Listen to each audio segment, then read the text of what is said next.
তোরা থাক, আমি আসছি। জান্নাতের কাছে এগিয়ে আসলাম। যদিও অনেকটা মনের ভিতর সংশয় কাজ করছে, তারপরেও আসতে হলো। না এসেই বা কি করব?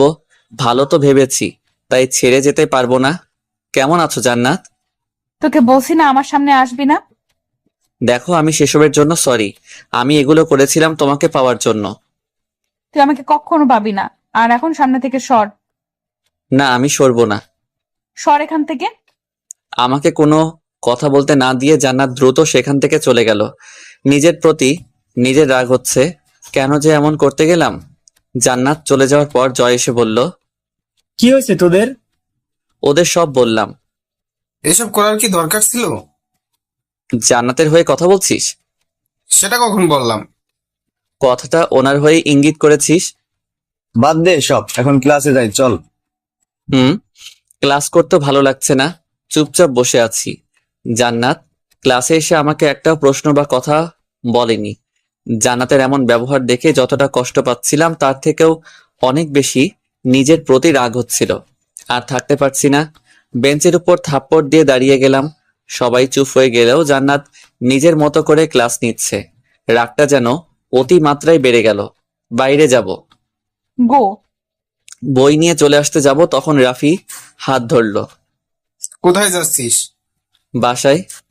ক্লাস করবি না? না, কেন? তোরাই ক্লাস কর বাই। ওদের থেকে হাত ছাড়িয়ে নিয়ে চলে আসলাম। রাতে খাবার শেষ করে রুমে এসে জান্নাতকে কল দিলাম। কয়েকবার রিং হলো কিন্তু রিসিভ করলো না। আরো কয়েকবার দেওয়ার পর ফোন বন্ধ পেলাম। হয়তো ফোন বন্ধ করে ফেলছে। সেদিন রাতে আর কিছু না ভেবে ঘুমিয়ে গেলাম। এভাবে 2 মাস চলে গেল। জান্নাতের থেকে এখন শুধুমাত্র পাচ্ছি অবহেলা আর কষ্ট। জানি না কখনো আমাকে বুঝবে কিনা। কলেজে বন্ধুদের সাথে বসে আছি, তখন ভাইয়ার ফোন থেকে একটা কল আসে। তুই কোথায়? কলেজে আছি। তোকে একটা হাসপাতালের ঠিকানা দিচ্ছি, সেখানে চলে যা। কেন? তোর ভাবির আজ ডেলিভারির পেইন উঠেছে। আব্বু আম্মুকে বলছো? ওনারা রওনা দিয়েছে আগেই। ঠিক আছে, আমি আসছি। কলটা কেটে দিয়ে সবাইকে সত্য কথা না বলে ভাইয়ার দেয়া ঠিকানাতে রওনা দিলাম। ভাবিদের বাসার পাশেই প্রায় হাসপাতালটা। কেবিন নাম্বারের কাছে যেতে দেখলাম অনেকেই বাইরে দাঁড়িয়ে আছে। আব্বু এখন আর আগের মতো তেমন কথা বলে না। অনেকবার জিজ্ঞাসা করেছি কেন আমার সাথে এমন করছো, কিন্তু প্রতিবারই আমাকে এড়িয়ে গেছে, উত্তর দেয়নি কখনো। তাই এখন আর এসব জিজ্ঞাসা করি না। যখন ইচ্ছে হবে তখন কথা বলবে। আর যদি অনেক বেশি অবহেলা করে তাহলে না হয় হারিয়ে যাব সবার থেকে, পাড়ি জমাবো অচেনা অজানা কোনো এক দেশে, যেখান থেকে মানুষ চাইলেও আর ফিরে আসতে পারে না। ওনাদের কাছে যেতেই শুনতে পেলাম ভাবির কন্যা সন্তান হয়েছে। এখনো নাম রাখা হয়নি। ভিতরে গিয়ে দেখলাম ভাবির পাশে বাচ্চাটাকে শুইয়ে রাখা হয়েছে। অনেক বেশি কিউট লাগছে। এমনিতেই বাচ্চাদের অনেক সুন্দর দেখায়। পরের দিন ভাবিকে তার বাবা বাসায় নিয়ে গেল। আমরা গতকালই বাসায় চলে আসছিলাম আর কয়েকদিন ধরে গভীর রাতে দুঃস্বপ্ন দেখে ঘুম ভেঙে যাচ্ছে। ঘুমানোর চেষ্টা করেও ঘুমাতে পারলাম না। পকেটে 1 প্যাকেট সিগারেট নিয়ে ছাদে আসলাম। প্রায় অর্ধেক সিগারেট খাওয়া শেষ। তখনই ভাইয়া আসলো। আমার আর জান্নাতের কথা ভাইয়ার কাছে বললাম। কথাগুলো শেষ করে লম্বা একটা নিঃশ্বাস ছেড়ে ভাইয়ার দিকে তাকালাম। ভাইয়া নিজেও চুপ করে আছে। অনেকটা সময় নিয়ে দুজনের মধ্যে নীরবতা বিরাজ করছে। কেউ কিছু বলছি না। ভাইয়া কিছু একটা ভাবতেই মগ্ন, আর আমি সিগারেট খেতে। ভাইয়া কিছু বলবে তার আগেই আমি ভাইয়াকে বললাম, তুই নিচে যা, আমি একটু পর আসছি। এখানে থেকে কি করবি? নিচে চল এখন। একটু পর যাব। আর তুই জানলি কি করে আমি ছাদে এসেছি? রুমের দরজা খোলা ছিল, রুমে গিয়ে দেখি তুই নেই, ভাবলাম ছাদে আসিস হয়তো। ও, তোর এক্সাম কবে থেকে? সামনের মাসের 1 তারিখ থেকে। রুমে গিয়ে একটু পড়াশোনা কর তাহলে। পড়লেও লাভ হবে না। কেন? আগের বারের মতো জান্নাত আমাকে ফেল করাবে। তুই না চাইলে ফেল করাতে পারবে না। হুম, তুই নিচে আয়, আমি যাচ্ছি। ঠিক আছে। ভাইয়া চলে যাওয়ার পর আরো একটা সিগারেট খাওয়ার পর রুমে এসে ঘুমিয়ে গেলাম। ভাবছিলাম এক্সাম আর দিব না, কিন্তু এক্সাম দিতে হবে। আর কতটা জান্নাতের অবহেলা সহ্য করব। এইভাবে কয়েকটা দিন পার হয়ে গেল। আগামীকাল এক্সাম, তাই রাতে পড়াশোনা শেষ। প্রয়োজনীয় জিনিসপত্র টেবিলে রেখে ঘুমিয়ে গেলাম। পরের দিন ঘুম থেকে উঠে ফ্রেশ হয়ে নাস্তা করার জন্য নিচে আসলাম। বরাবরের মতো আব্বু চুপ করে আছে। আজ কেন জানি না আব্বুর সাথে কথা বলতে ইচ্ছে করছে, কিন্তু বললাম না। না খেয়ে উঠে গেলাম।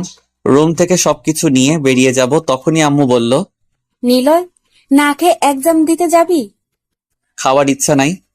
কিছু একটা খেয়ে যা। বাইরে থেকে খেয়ে নিব। নীলার মা, তোমার ছেলেকে বলো গাড়ি যেন না নিয়ে যায়। কি বলছে এসব? আম্মু, আমি এমনিতেই গাড়ি নিতাম না। রুমে টেবিলের উপর চাবি রাখা আছে, আর কোনো কথার সম্মুখীন না হয়ে বের হয়ে আসলাম। যে নিজের ছেলেকে অকারণে অবহেলা করছে তার সাথে কথা বলার কোনো ইচ্ছা নাই। মূলত ওনার জন্যই না খেয়ে বেরিয়ে পড়লাম। বাসার বাইরে প্রায় 10 মিনিট অপেক্ষা করার পর একটা রিক্সার দেখা মিলল। সেটা করেই কলেজের জন্য রওনা দিলাম। এখন আব্বু আম্মু কথা বলছে। অনেক ভালো ব্যবহার করেছো আমার ছেলের সাথে, তাই না? যেটা করছি সেটা ওর শাস্তি। শাস্তি? কিন্তু কিসের শাস্তি দিচ্ছ ছেলেটাকে? জান্নাতের সাথে কি করছে জানো? কি করেছে নিলয়? তোমার ছেলে জান্নাতকে কল দিয়ে বিভিন্নভাবে ভয় দেখিয়েছে। জেরিকে কিডন্যাপ করে জান্নাতকে হুমকি দিয়েছে। তারপরেও বললো তোমার ছেলে কিছু করেনি। নিলয় শুধু আমার ছেলে নয়, ও তোমারও ছেলে। লজ্জা লাগে ওকে এখন ছেলে ভাবতে। ওর মতো সিটার লম্পট ছেলে থাকার থেকে না থাকাই ভালো ছিল। আর একটাও আজে বাজে কথা বলবে না। এগুলো মোটেও বাজে কথা নয়। অন্য একটা মেয়ের জন্য নিজের ছেলেকে খারাপ বানিয়ে দিচ্ছ। ও অন্য কোনো মেয়ে নয়, ও আমার একমাত্র বন্ধুর মেয়ে। নিলয়ও আমার ছেলে, আর তোমার যদি এতই নিলয়কে পছন্দ না হয় তাহলে কখনো আমার ছেলেকে কোনো কাজে বাধা দিবে না।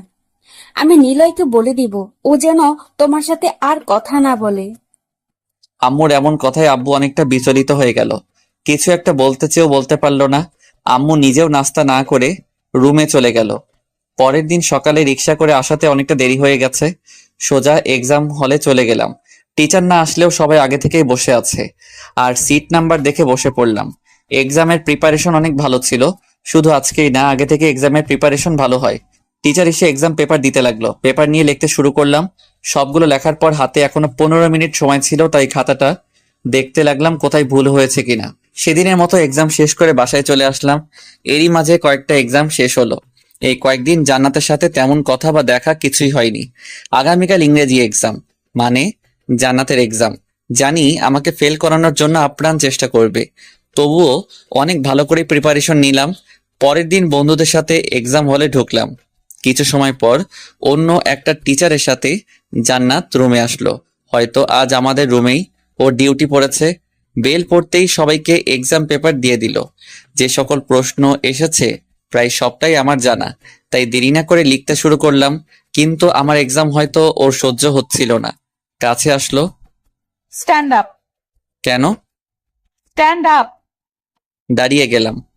নকল কোথায়? হোয়াট? আমি নকল করি না। তুই কত ভালো ছেলে সেটা আমার জানা আছে। নকল কোথায় আছে বের কর। আমার কাছে কোনো নকল নেই। স্যার এদিকে আসুন তো। হ্যাঁ বলেন। ওকে চেক করেন তো। স্যার, আমার কাছে কোনো নকল নেই। জান্নাত ম্যাম, নিলয় তেমন ছেলে নয়। আমি যেটা বললাম সেটা করেন। নিলয় বেরিয়ে আয়। স্যার, সত্যি বলছি, নাই আমার কাছে। আমি জানি নেই, কিন্তু উনার জন্য এমন করতে বাধ্য হচ্ছি। শার্টের ভাঁজ খুলে চেক করেন। খুলে দিলাম। আরো কিছু সময় চেক করলো। ওর কাছে কোনো নকল নেই। আবার চেক করেন। আর একটা বার আমাকে কেউ টাচ করবে না। তোর জায়গায় যদি অন্য কেউ হতো, এতটা সময় ওর কি অবস্থা করতাম নিজেও জানি না। আমাকে এভাবে লিখতে না দেওয়ার প্রথম এবং প্রধান কারণ হচ্ছে আমাকে ফেল করানো। আমি যদি ফেল করি, ক্লাসের একটা স্টুডেন্টস পাস করতে পারবে না।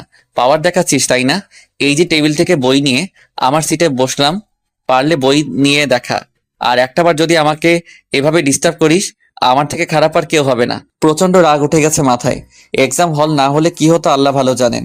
2 মিনিট পর শান্ত হওয়ার পর আবার পুনরায় লিখতে লাগলাম, তবে বইয়ের সাহায্যে না।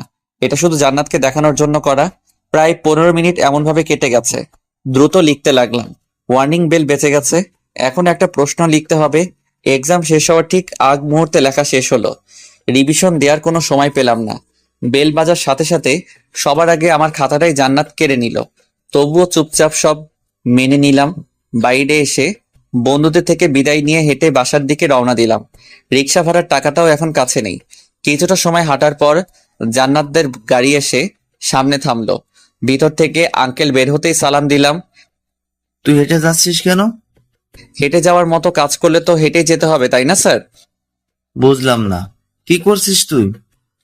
আপনার জেনে আর লাভ নেই। আয় গাড়িতে উঠ। তোকে নামিয়ে দিয়ে আমি আর জান্নাত বাসায় চলে যাব। ধন্যবাদ, তবে আমি একা যেতে পারবো। একটা রিক্সা করে যা। রিক্সা ভাড়ার টাকা নেই। এই নে টাকা। রাস্তার ফকির না আমি। আর আপনার বন্ধুকে যেসব কথা বলেছেন সেসবের জন্য ধন্যবাদ আঙ্কেল। কিছু একটা বলতে যাবে তখন রিয়ার ডাকে বাম পাশে তাকালাম। একটা রিক্সায় বসে আছে, হয়তো বাসায় যাচ্ছে। নিলয়, বাসায় যাবে না? যাব। আসো, তোমাকে নামিয়ে দিয়ে যাই। আসছি। Bye uncle. দাঁড়া, জি বলেন। তোর বাবাকে আমি কি বলেছি? আমার থেকে আপনি এবং আপনার বড় মেয়ে ভালো জানেন। ভালো থাকবেন। আঙ্কেলকে আর কোনো কথা বলতে না দিয়ে রিয়ার সাথে রিক্সায় উঠে পড়লাম। তাড়াতাড়ি যেতে বলো। মামা চলো এখন। আর স্যারের সাথে এখানে কি কথা বলছিলে? এমনি এক্সাম কেমন হচ্ছে এসব। ওহ, স্যার তোমার পরিচিত? আব্বুর ফ্রেন্ড। ওহ, কাল তো লাস্ট এক্সাম, তাই না? তো 15 দিন আর কেউ কলেজে আসবে না। প্রতি বছরই এমন হয়। এইভাবেই রিয়ার সাথে কথা বলতে বলতে বাসায় চলে আসলাম। রিক্সা থেকে নেমে রিয়াকে বিদায় দিয়ে বাসায় চলে আসলাম। রাতে পড়াশোনা শেষ করে ভাইয়ার রুমে গেলাম। ভাইয়া আসবো? হ্যাঁ আয়। ঘুমাস নাই এখনো? অফিসে কাজ করেছিলাম একটু। ও, কিছু বলবি? আমার কিছু টাকা লাগবে। আমার কাছে টাকা ছিল, রিক্সা ভাড়া দিয়ে শেষ হয়ে গেছে। রিক্সা ভাড়া মানে? সেদিনের কথা সব বললাম। মন খারাপ করিস না। আর এই নে। এত টাকা লাগবে না, 500 টাকা দিলেই হবে। যেটা দিলাম সেটা রেখে দে।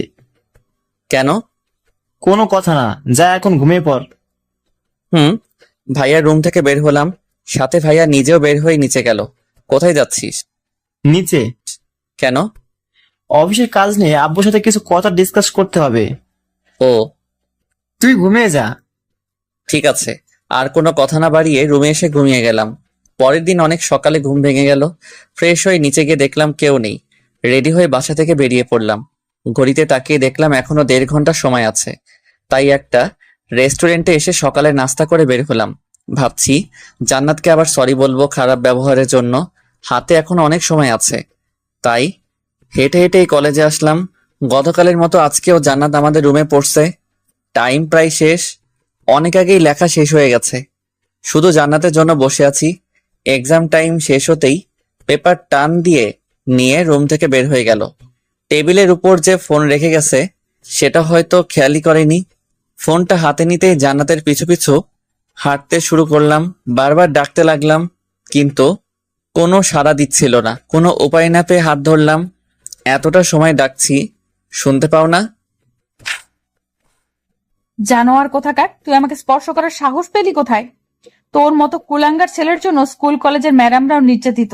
কুত্তার বাচ্চা, তোকে আমি খুব শীঘ্রই কলেজ থেকে তাড়ানোর ব্যবস্থা করছি। আমার কথাটা একবার শোনো। কোনো কথা বলবি না। আপনার ফোন। জান্নাতকে ওর ফোন দিয়ে একটা সেকেন্ডের জন্য দাঁড়িয়ে থাকতে পারছিলাম না। মাথাটা ঝিনঝিন করছিল। একটা রিক্সা নিয়ে বাসায় চলে আসতে লাগলাম। মাথার মধ্যে কিছু কথা ঘুরপাক খাচ্ছিল। কেন আমি জান্নাতের এমন বাজে কথায় কোনো প্রতিবাদ করলাম না?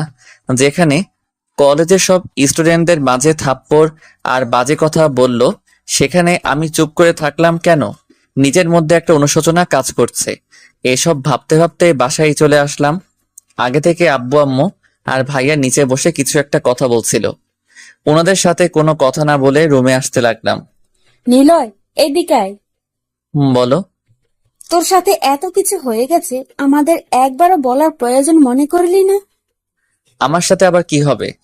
নীল আমাদের সব কথা বলছে। ও, ও, আর তোর গালে এটা কি? রিক্সায় আসতে অ্যাক্সিডেন্ট হয়েছিল। আমার উপর রেগে আছিস? না, তাহলে কথা বলছিস না কেন? তুমি আমার সাথে কথা বললে বিরক্ত হও, তাই তোমাকে বিরক্ত করি না। তোর সাথে এমন ব্যবহার করা আমার একদম ঠিক হয়নি। আমাকে ক্ষমা করে দে বাবা। কি বলছো এসব? তুমি আমার কাছে কেন ক্ষমা চাইবে? বাবারা কখনো ছেলেদের কাছে ক্ষমা চাইতে নেই। তাহলে বল, আমার সাথে রাগ করে থাকবি না আর কখনো? ঠিক আছে, থাকবো না। ফ্রেশ হয়ে আয়, একসাথে লাঞ্চ করবো। রুমে এসে বাথরুমে ঢুকবো তখনই পেছন থেকে কারো হাত কাঁধের উপরে পড়লো। ঘুরে তাকাতে দেখলাম ভাইয়া। তুই এখানে আসতে গেলি কেন? তোর গালে ওটা কিসের দাগ? ছাড় না এসব। তুই বলবি কি না? থাপ্পড়ে কে মারছে? আজকের সব কথা বললাম। তুই থাক, আমি আসছি। কোথায় যাচ্ছিস? ওই মেয়েটাকে উচিত শিক্ষা দিতে। সেটার দরকার নেই। আর এসব যেন আব্বু আম্মু কেউ না জানে। কিন্তু নিলয়, ভাইয়া। ঠিক আছে, ফ্রেশ হয়ে নিচে আয়। কয়েকটা দিন এভাবেই কেটে গেল। বন্ধুদের সাথে আড্ডাতে না যাওয়া, বাসায় থেকে খাওয়া আর ঘুমটাই যেন রুটিন হয়ে গেছে। আজ প্রায় এক সপ্তাহ বাসার বাইরে যাওয়া হয় না। রাতে আম্মু খাওয়ার জন্য ডেকে গেলেন। খাবার টেবিলে বসে আছি, তখন ভাইয়া বলল, আব্বু, আমি চাইছি নিলয় অরিতার বাসায় গিয়ে কয়েকদিন থেকে আসুক। বাসায় একা একা থেকে হয়তো বোরিং হয়ে গেছে। আর সেখানে অরিতার ছোট বোন আয়রা কানাডা থেকে বাসায় আসছে। ওর সাথে ঘোরাঘুরি করলে হয়তো মন ভালো হয়ে যাবে। আর আলাদা করে অরিতা তো আছেই। কথা ভুল বলিস নাই নিলয়। হ্যাঁ বলো। তা কাল তাহলে রওনা দে। ভাইয়া, আমি তোর শালিকে চিনিই না, তাহলে সময় কাটাবো কি করে? আস্তে আস্তে পরিচিত হবি। ও। কাল সকালে তুই রওনা দিবি, কেমন? সবাই মিলে খাবার খেয়ে রুমে আসলাম। ভাবির বোন আইরাকে কখনো দেখিওনি। কথা বলে তো অনেক দূরের ব্যাপার। যতটুকু জানি মেয়েটার প্রচুর পরিমাণে জেদ। সে যেটা বলবে সেটাই নাকি হবে। ভাইয়া ভাবির বিয়ের সময় প্রিয়ার থেকে শুনেছিলাম এক্সামের জন্য বিয়েতে আসতে পারিনি। সে যাই হোক, এসব ভেবে আমার লাভ নেই। এখন ঘুমিয়ে যাওয়াই ভালো হবে। রুমের লাইট অফ করে ঘুমিয়ে গেলাম। সকালে ঘুম থেকে উঠে রেডি হয়ে নিচে আসলাম। নীল, তুই কি ওর সাথে যাবি নাকি? না, ও একাই যেতে পারবে। তাছাড়া আজ অফিসে একটা মিটিং আছে। গাড়ি নিয়ে যাবি? না, বাসে করে যাব। রেগে আছিস আমার উপর? আব্বু, আমি একদম রেগে নেই। গতকাল তোমরাই বললে সেখানে কিছুদিন থাকতে, আর ওখানে যদি ভালো না লাগে কোথায় ঘুরতে যাব, তাই গাড়ি নিয়ে কোনো লাভ নেই। যেটা ভালো মনে করিস।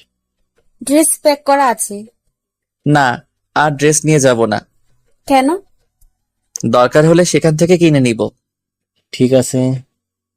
এখন সব কথা রেখে নাস্তা করো। সবাই মিলে নাস্তা করে আমি রওনা দিলাম। বাসায় থাকতে ভালো লাগছিল না, আবার যেতেও ভালো লাগছিল না, কিন্তু সবার কথার জন্যই যেতে হচ্ছে।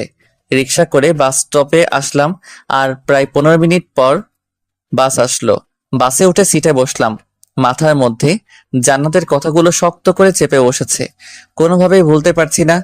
ভুলে যেতে হবে এই ভালোবাসাকে। যে আমাকে বিশ্বাস করতে পারে না, সেই মানুষের কাছে এটা ভালোবাসা না। মোবাইলে গান শুনতে শুনতে বাস থামলো। গাড়ি থেকে নেমে একটা রিক্সা নিলাম। এখনো 10 মিনিটের রাস্তা। মিষ্টি রোদে রিক্সায় যেতে ভালোই লাগছে। ভাবিদের বাসার ঠিক আগ মুহূর্তে একটা স্কুলে চোখ আটকে গেল। ছেলে মেয়েরা স্কুলের র্যালির জন্য স্কুলের মাঠে দাঁড়িয়ে আছে। দেখতে ইচ্ছা করলেও আর দেখা হলো না। ভাবিদের বাসার সামনে এসে রিক্সাওয়ালাকে ভাড়া দিয়ে ভিতরে আসলাম। কাকে চাই? গেট খুলে ভিতরে এক পা দিতেই এমন একটা প্রশ্ন শুনতে হলো। সামনে তাকিয়ে দেখলাম কিছু মেয়ে আমার দিকে তাকিয়ে আছে। একদম বিরক্তিকর লাগছিল। পাশ কাটিয়ে আসতে যাব, তখনই একটা মেয়ে সামনে এসে দাঁড়ালো। তুই কে রে? আর কাকে চাস? চুপ করে আছি। তুই কথা বলতে পারিস না? হুম। কে হুঁ? যেটা বললাম সেটার উত্তর দে। ভিতরে যাই, জানতে পারবেন। তোকে এখন বলতে বলেছি, মানে এখনই বলবি? পুনরায় পাশ কাটিয়ে আসতে যাব, কিন্তু হাত ধরে টান মেরে সামনে দাঁড় করালো। মেজাজটাই খারাপ করে দিল মেয়েটা। শালা, চিনি না জানি না, পরিচয় দিব কেন? তোকে বললাম না পরিচয় দিতে। তুই কে? কি? তুই আমাকে তুই করে বলছিস? জানিস আমি কে? জানি না বলে প্রশ্ন করছি, তুই কে? আমি এই বাসার মেয়ে। আর তোর মতো ফকির এই বাসায় কি করতে আসছিস ভালো করেই জানি। বাসা থেকে বের হ, তোকে ভিক্ষা দিব না। সরি, কিসের ভিক্ষা? তোকে দেখেই বোঝা যাচ্ছে আজ তো একটা ভিক্ষুক। তোর নাম কি? আয়রা চৌধুরী। ও, ওকে বাই। আর কোনো কথা না বলে বাসা থেকে বের হব, তখনই পেছন থেকে ভাবির ডাক শুনলাম। নিলয়, কোথায় যাচ্ছিস? বাসায়। কেন? ভিক্ষুকদের বাসায় নেয়ার থেকে না নেয়া সবার জন্য বেটার। কি বলছিস এসব? তোমার বোনের থেকে সব শোনো। আয়রা, তুই ওকে কি বলেছিস? সব বললো। তুই এখন নিলয়কে সরি বল। আমি সরি বলবো কেন? যেটা বললাম সেটা কর। সরি। গুড, নীলয় ভিতরে চল। ভাবির সাথে ভিতরে আসলাম। ভাবির ছোট মা আর আন্টি বসেছিল, তাদের সালাম দিলাম। আসতে কোনো সমস্যা হয়নি তো? না আন্টি। আম্মু পরে কথা বলবে, এখন ওকে একটু রেস্ট নিতে দাও। নীলয় চল। চলো। একটা রুমে নিয়ে আসলো। আমার ছোট মা কোথায়? ঘুমাই। তুই ফ্রেশ হয়ে নিচে আয়, আমি তোর জন্য খাবারের ব্যবস্থা করছি। ঠিক আছে। বিকেলবেলা ছাদের কোনায় দাঁড়িয়ে সিগারেট খাচ্ছি, কিন্তু কোথা থেকে যেন আইডা আসলো। এই বাসায় এসব খাওয়া নিষেধ। কোথাও লেখা আছে? এটা মৌখিক নিয়ম। শোন, তোর এসব নিয়ম আমি মানতে পারবো না, আর এখান থেকে তুই যা। ও হ্যালো, এটা আমার বাসা। তো আপনি নিচে যান। ওকে, ক্যাচ। সিগারেট ছুঁড়ে মারলাম। আহ, বদমাইশ ছেলে, তোর সিগারেটের জন্য আমার হাতে ফোসকা পড়ে গেল। তোকে ক্যাচ ধরতে বলছে কে? তুই তো দিলি। দিলে কি ধরতে হবে নাকি? আমি এক্ষুনি আব্বুকে বলে দিচ্ছি। Best of luck. তোর রেগে গিয়ে ছাদ থেকে নেমে গেল। যেতে যেতে আমার গোষ্ঠী উদ্ধার করছে, সেসব আপনাদের জানতে হবে না। আরো কিছু সময় ছাদে থাকার পর রুমে এসে মুখ ধুয়ে নিলাম। রাতের খাবার খেয়ে ঘুমিয়ে গেলাম। পরের দিন বৃষ্টির মতো মুখে পানি পড়তেই লাফ দিয়ে উঠলাম। ছি, সারাটা শরীর ভিজে গেছে। দাঁত কটমট করে সামনে তাকাতেই রাগটা আরো বেড়ে গেল। ভাবির বজ্জাত বোন বালতি হাতে করে 32টা দাঁত বের করে দাঁড়িয়ে আছে। ওই সেমডি, তোর এমন করতে লজ্জা লাগে না? অচেনা একটা ছেলের সাথে এমন ব্যবহার করিস? তুমি গতকাল আমাকে কি করেছিলে ভুলে গেছো? আর অনেকবার ডাকছিলাম, কিন্তু তুমি নাক ডেকে ঘুমাচ্ছিলে। কোনো উপায় না পেয়ে এমন করেছি। আমি এখন কি পরবো? ধুর। তোমার আলাদা ড্রেস নেই? তোর চোখ নেই? গতকাল আমি একদম খালি হাতে এখানে আসছি। সরি, একদম ভুলে গেছিলাম। নাস্তা করে শপিং করতে বের হব। তুই রুম থেকে বের হ। তুই করে বললে আমার কেমন জানি লাগে। তবুও বলবো, যা ভাগ এখান থেকে। যাচ্ছি। আয়রা রুম থেকে বের হওয়ার পর ফ্রেশ হয়ে একটা টি শার্ট পরে নিচে আসলাম। নীলয় আয়, এখানে বস।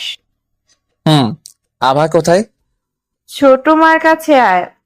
ও, আঙ্কেল চাচ্চু আরো সবাই খাবার টেবিলে আসলো। আয়রা কোথায় গেল?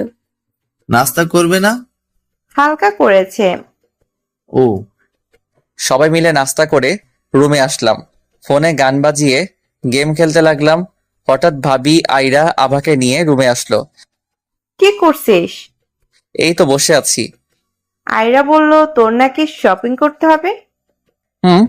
ড্রেস আনা হয়নি বাসা থেকে। তুই আর আয়রা তাহলে ঘুরে আয়। আমি একাই যেতে পারবো। দেখলে আপু, তোমার দেবরের ভাব অনেক। তুই চুপ কর, আর ওকে সাথে নিয়ে যা, ভালো লাগবে দুজনের। কি আর ওনার কথা বলা দেখে মন চাই ঢিসুম করে মেরে দাঁত ফেলে দেই। একদম স্পিকলেস। আয়রা চুপ থাকবি তুই। ওকে চুপ। ভাবি তোমার বোনকে রেডি হতে বলো। আমি রেডি। তাহলে চলো। আপু, গাড়ি নিয়ে যাই প্লিজ। যদি অ্যাক্সিডেন্ট করিস? দেখে শুনে চালাবো। পাক্কা তো? একদম। ঠিক আছে, নিচ থেকে চাবি নিয়ে যা। ওকে। আভাকে ভাবির কাছে দিয়ে দুজন বাইরে এসে গাড়িতে উঠলাম। আইরা কোনো কথা না বলে প্রথমে গাড়ি স্টার্ট করে ড্রাইভ করতে লাগলো। বিদেশ থেকে আসা মেয়েরা সামান্য গাড়ি চালানো ব্যাপার না, তবে তার গাড়ি চালানো দেখে জান্নাতের কথা মনে পড়ে গেল। নিজের অনিচ্ছা সত্ত্বেও বারবার সেই মায়াবী চেহারাটাই চোখের সামনে ভেসে উঠছে। তুমি কি আমার প্রতি রেগে আছো? না। তাহলে চুপ করে আছো কেন? এমনি ভালো লাগছে না। আমরা কি ফ্রেন্ড হতে পারি? আমি আয়রা। নতুন করে পরিচয় হওয়ার কি আছে? তুমি বলবে কি না? আমি নিলয়। তোমার কোনো গার্লফ্রেন্ড আছে? এসব শুনতে ভালো লাগছে না। ওকে, এসব বাদ দাও। আচ্ছা নিলয়, তুমি কি সবসময় এমন চুপচাপ থাকো? ভাবির থেকে যেন। আপু বলে তুমি অনেক বেশি কথা বলো। ঠিকই বলছে, কিন্তু এখন মন খারাপ, তাই কথা বলতে ভালো লাগছে না। কেন? মলে চলে আসছি, নামো এখন। ওকে। দুজনে মিলে মলের ভিতরে গিয়ে ড্রেস পছন্দ করতে লাগলাম। কথায় আছে, মন খারাপ থাকলে কোনো কিছুতেই মন বসে না। ঠিক সেটাই হয়েছে। আমার এমন মুড দেখে আয়রা কিছু ড্রেস সিলেক্ট করলো। দেখতে খুব একটা খারাপ না, তাই আমিও হ্যাঁ বলে দিলাম। আমার জন্য দুটো শার্ট, দুটো প্যান্ট আর কিছু টি শার্ট নিল, আর নিজের জন্য একটা ব্ল্যাক আর ব্লু কালারের ড্রেস নিল। এখন যাই? তো এখানে কি থাকতে আসছে নাকি? কখনো সুন্দর করে কথা বলতে পারো না? পারি, বাট তোমাকে বলবো না। এখন চলো। ঢং। মল থেকে বের হয়ে দুজন গাড়িতে উঠলাম। নিলয়, হুম। তোমার ইচ্ছা কি? কিছুই না। আর তোমার এসব আজাইরা প্যাচাল বন্ধ করো, না হলে কানের নিচে একটা মারবো। আমার বাবা স্বয়ং ডিসি মহোদয়, আর তুমি আমাকে মারার হুমকি দাও? তোমার সাহস তো কম না? থু। এমন করলে কেন? ইচ্ছা। অনেকটা সময় ড্রাইভ করার পর সামনে চোখ পড়তেই বুকের মধ্যে একটা ভয় কাজ করতে লাগলো। আইরা, গাড়ি থামাও। কেন? আমি বলছি তাই। কিন্তু কেন? গাড়ি থামাও। কি হয়েছে? তুমি বাসায় যাও, আমি পরে যাব। কোথায় যাব? পরে বলবো, যাও এখন। ওকে, বাই। আর কোনো কথা না বাড়িয়ে আইরা চলে গেল। যতটা সামনে এগোতে লাগলাম ঠিক ততটাই মনের ভিতর ভয় হতে লাগলো। খারাপ কিছু হয়নি তোর সাথে? মেয়েটির পেছনে গিয়ে কাঁধে হাত রেখে বললাম, জেরি। কে? তো ভাইয়া, তুমি এখানে কি করছো? তার আগে তুই বল, তুই এখানে কেন? গত 3 মাস তো এখানেই আছি। 3 মাস তুই এখানে, কিন্তু কেন? এসব জেনে আর কি হবে? তুমি বলো, তুমি এখানে কি করতে আসছো? তোকে যেটা বললাম সেটার উত্তর দে। ভাইয়া প্লিজ। এখানে বস আর বল তুই এখানে কেন। আর একটাও যদি মিথ্যা বলছিস তো আমার থেকে খারাপ কেউ হবে না। জেরি কিছু না বলেই কান্না করে দিল। কান্না করিস না, খুলে বল আমাকে কি হয়েছে। বলছি। সেদিন তোমাদের বাসা থেকে ফিরেই শুরু হয় আমার উপর বাজে ব্যবহার। অনেক ভয় পেয়ে গেছিলাম, তাই বাসায় গিয়ে প্রথমে আমি রুমে চলে যাই। কিন্তু কিছু সময় পর আপু আমার রুমে আসে, অনেক বেশি রাগান্বিত অবস্থায়। তোর লজ্জা করলো না অচেনা একটা ছেলের সাথে প্ল্যান করে নিজের পরিবারকে কষ্ট দিতে? কি হলো, কথা বলছিস না কেন? আমাকে মারছো কেন? তোকে আমি মেরেই ফেলবো। এতই যদি কিডন্যাপ হওয়ার শখ ছিল, তাহলে আমাকে এসবের মাঝে এনে ভয়ে রাখার কি দরকার ছিল? আপু প্লিজ, আমাকে ছেড়ে দাও, আমার অনেক কষ্ট হচ্ছে। এখন কষ্ট হচ্ছে, তখন আমার কি হয়েছিল? আমাকে প্লিজ মাফ করে দাও, আমি আর কখনো এমন করব না। তোকে আমি মাফ কখনো করব না। আপু দয়া করে আমার চুল ছেড়ে দাও, অনেক কষ্ট হচ্ছে আমার। তোর এই মিথ্যা নাটক একদম আমার সামনে করবি না। আর তোর নিলয়কে বল তোকে বাঁচাতে। আপুকে দেখে আমি অনেক ভয় পেয়ে যাই। আমি জানি ও অনেক রাগী, মাঝে মাঝে তার রাগী চেহারা দেখলেও এমন রাগী চেহারা দেখিনি। আমি তখন আর কিছু বলছিলাম না। আপু আমার চুল ধরে বারবার চট থাপ্পড় দিচ্ছিল, কিন্তু আমার একটা কথা মনে পড়তেই নিস্তব্ধ হয়ে যায়। মুখ বুঝে তার সব অত্যাচার সহ্য করতে লাগলাম। অনেক সময় আপু আমাকে মারার পর ধাক্কা দিয়ে ফেলে দিয়ে চলে যায়, হয়তো সে খেয়ালে করছিল না আমার মাথাটা টেবিলের সাথে লেগে কপাল কেটে গিয়ে রক্ত বের হচ্ছে। আপুর রুম থেকে বের হয়ে যাওয়ার পরেও আমি ঠিক সেভাবেই পড়েছিলাম। সত্যি বলতে আমার ওঠার শক্তিই ছিল না। থাপ্পড় খেয়ে ঠোঁট দিয়ে আর কপাল দিয়ে রক্ত বের হচ্ছিল। অনেকটা সময় পর আস্তে আস্তে উঠে রুমের দরজা আটকিয়ে দিলাম। ডয়ার থেকে ফার্স্ট বক্স বের করে রক্ত মুছে মলম লাগিয়ে নিলাম। বারবার কান্না থামাতে গিয়েও পারছিলাম না। ইচ্ছে করছিল চলে চিৎকার করি, কিন্তু ভয় ছিল যদি আবার আপু আমাকে রুমে এসে মারে। ভাইয়া, তোমরা হয়তো জানো না, আমার ছোট থেকে শ্বাসকষ্টের রোগ আছে। অনেক কষ্ট করে কান্না থামিয়ে বিছানায় শরীরটা এলিয়ে দিলাম। বুঝতেই পারিনি কখন ঘুমিয়ে গেছিলাম। ভাইয়া বিশ্বাস করো, আমি যদি সেই সময় মারা যেতাম তাহলে অনেক খুশি হতাম, কিন্তু সেটা হয়নি। চোখ খোলার পর পাশের ডাক্তার আর আব্বুকে দেখতে পেলাম। আমাকে চোখ খুলতে দেখে আব্বু বলল, একটু দেখে চলাফেরা করতে পারিস না? জান্নাত যদি না থাকতো তাহলে তো খারাপ কিছু হয়ে যেত, তাই না? আব্বুর কথা শুনে বুঝতে পারলাম আপু ওনাকে ভুলভাল বুঝিয়েছে। এখানেই শেষ না ভাইয়া, সারাটা সময় আমার উপর অত্যাচার করতো। শ্বাসকষ্ট অনেক বেড়ে যেত তার এমন ব্যবহার দেখে। রাতে বসে বসে পড়ছিলাম, তখন আপুর রুমে আসলো। বইয়ের জামা কাপড় গুছিয়ে নে। কেন? কাল থেকে তুই হোস্টেলে থাকবি। আপু প্লিজ, আমাকে হোস্টেলে দিও না, আমি একা একা থাকতে পারবো না। যেটা বললাম সেটা করবি। যদি সকাল সকাল রেডি না থাকিস তাহলে আমার থেকে খারাপ আর কেউ হবে না। এইটুকু বলে রুম থেকে বের হয়ে গেলাম।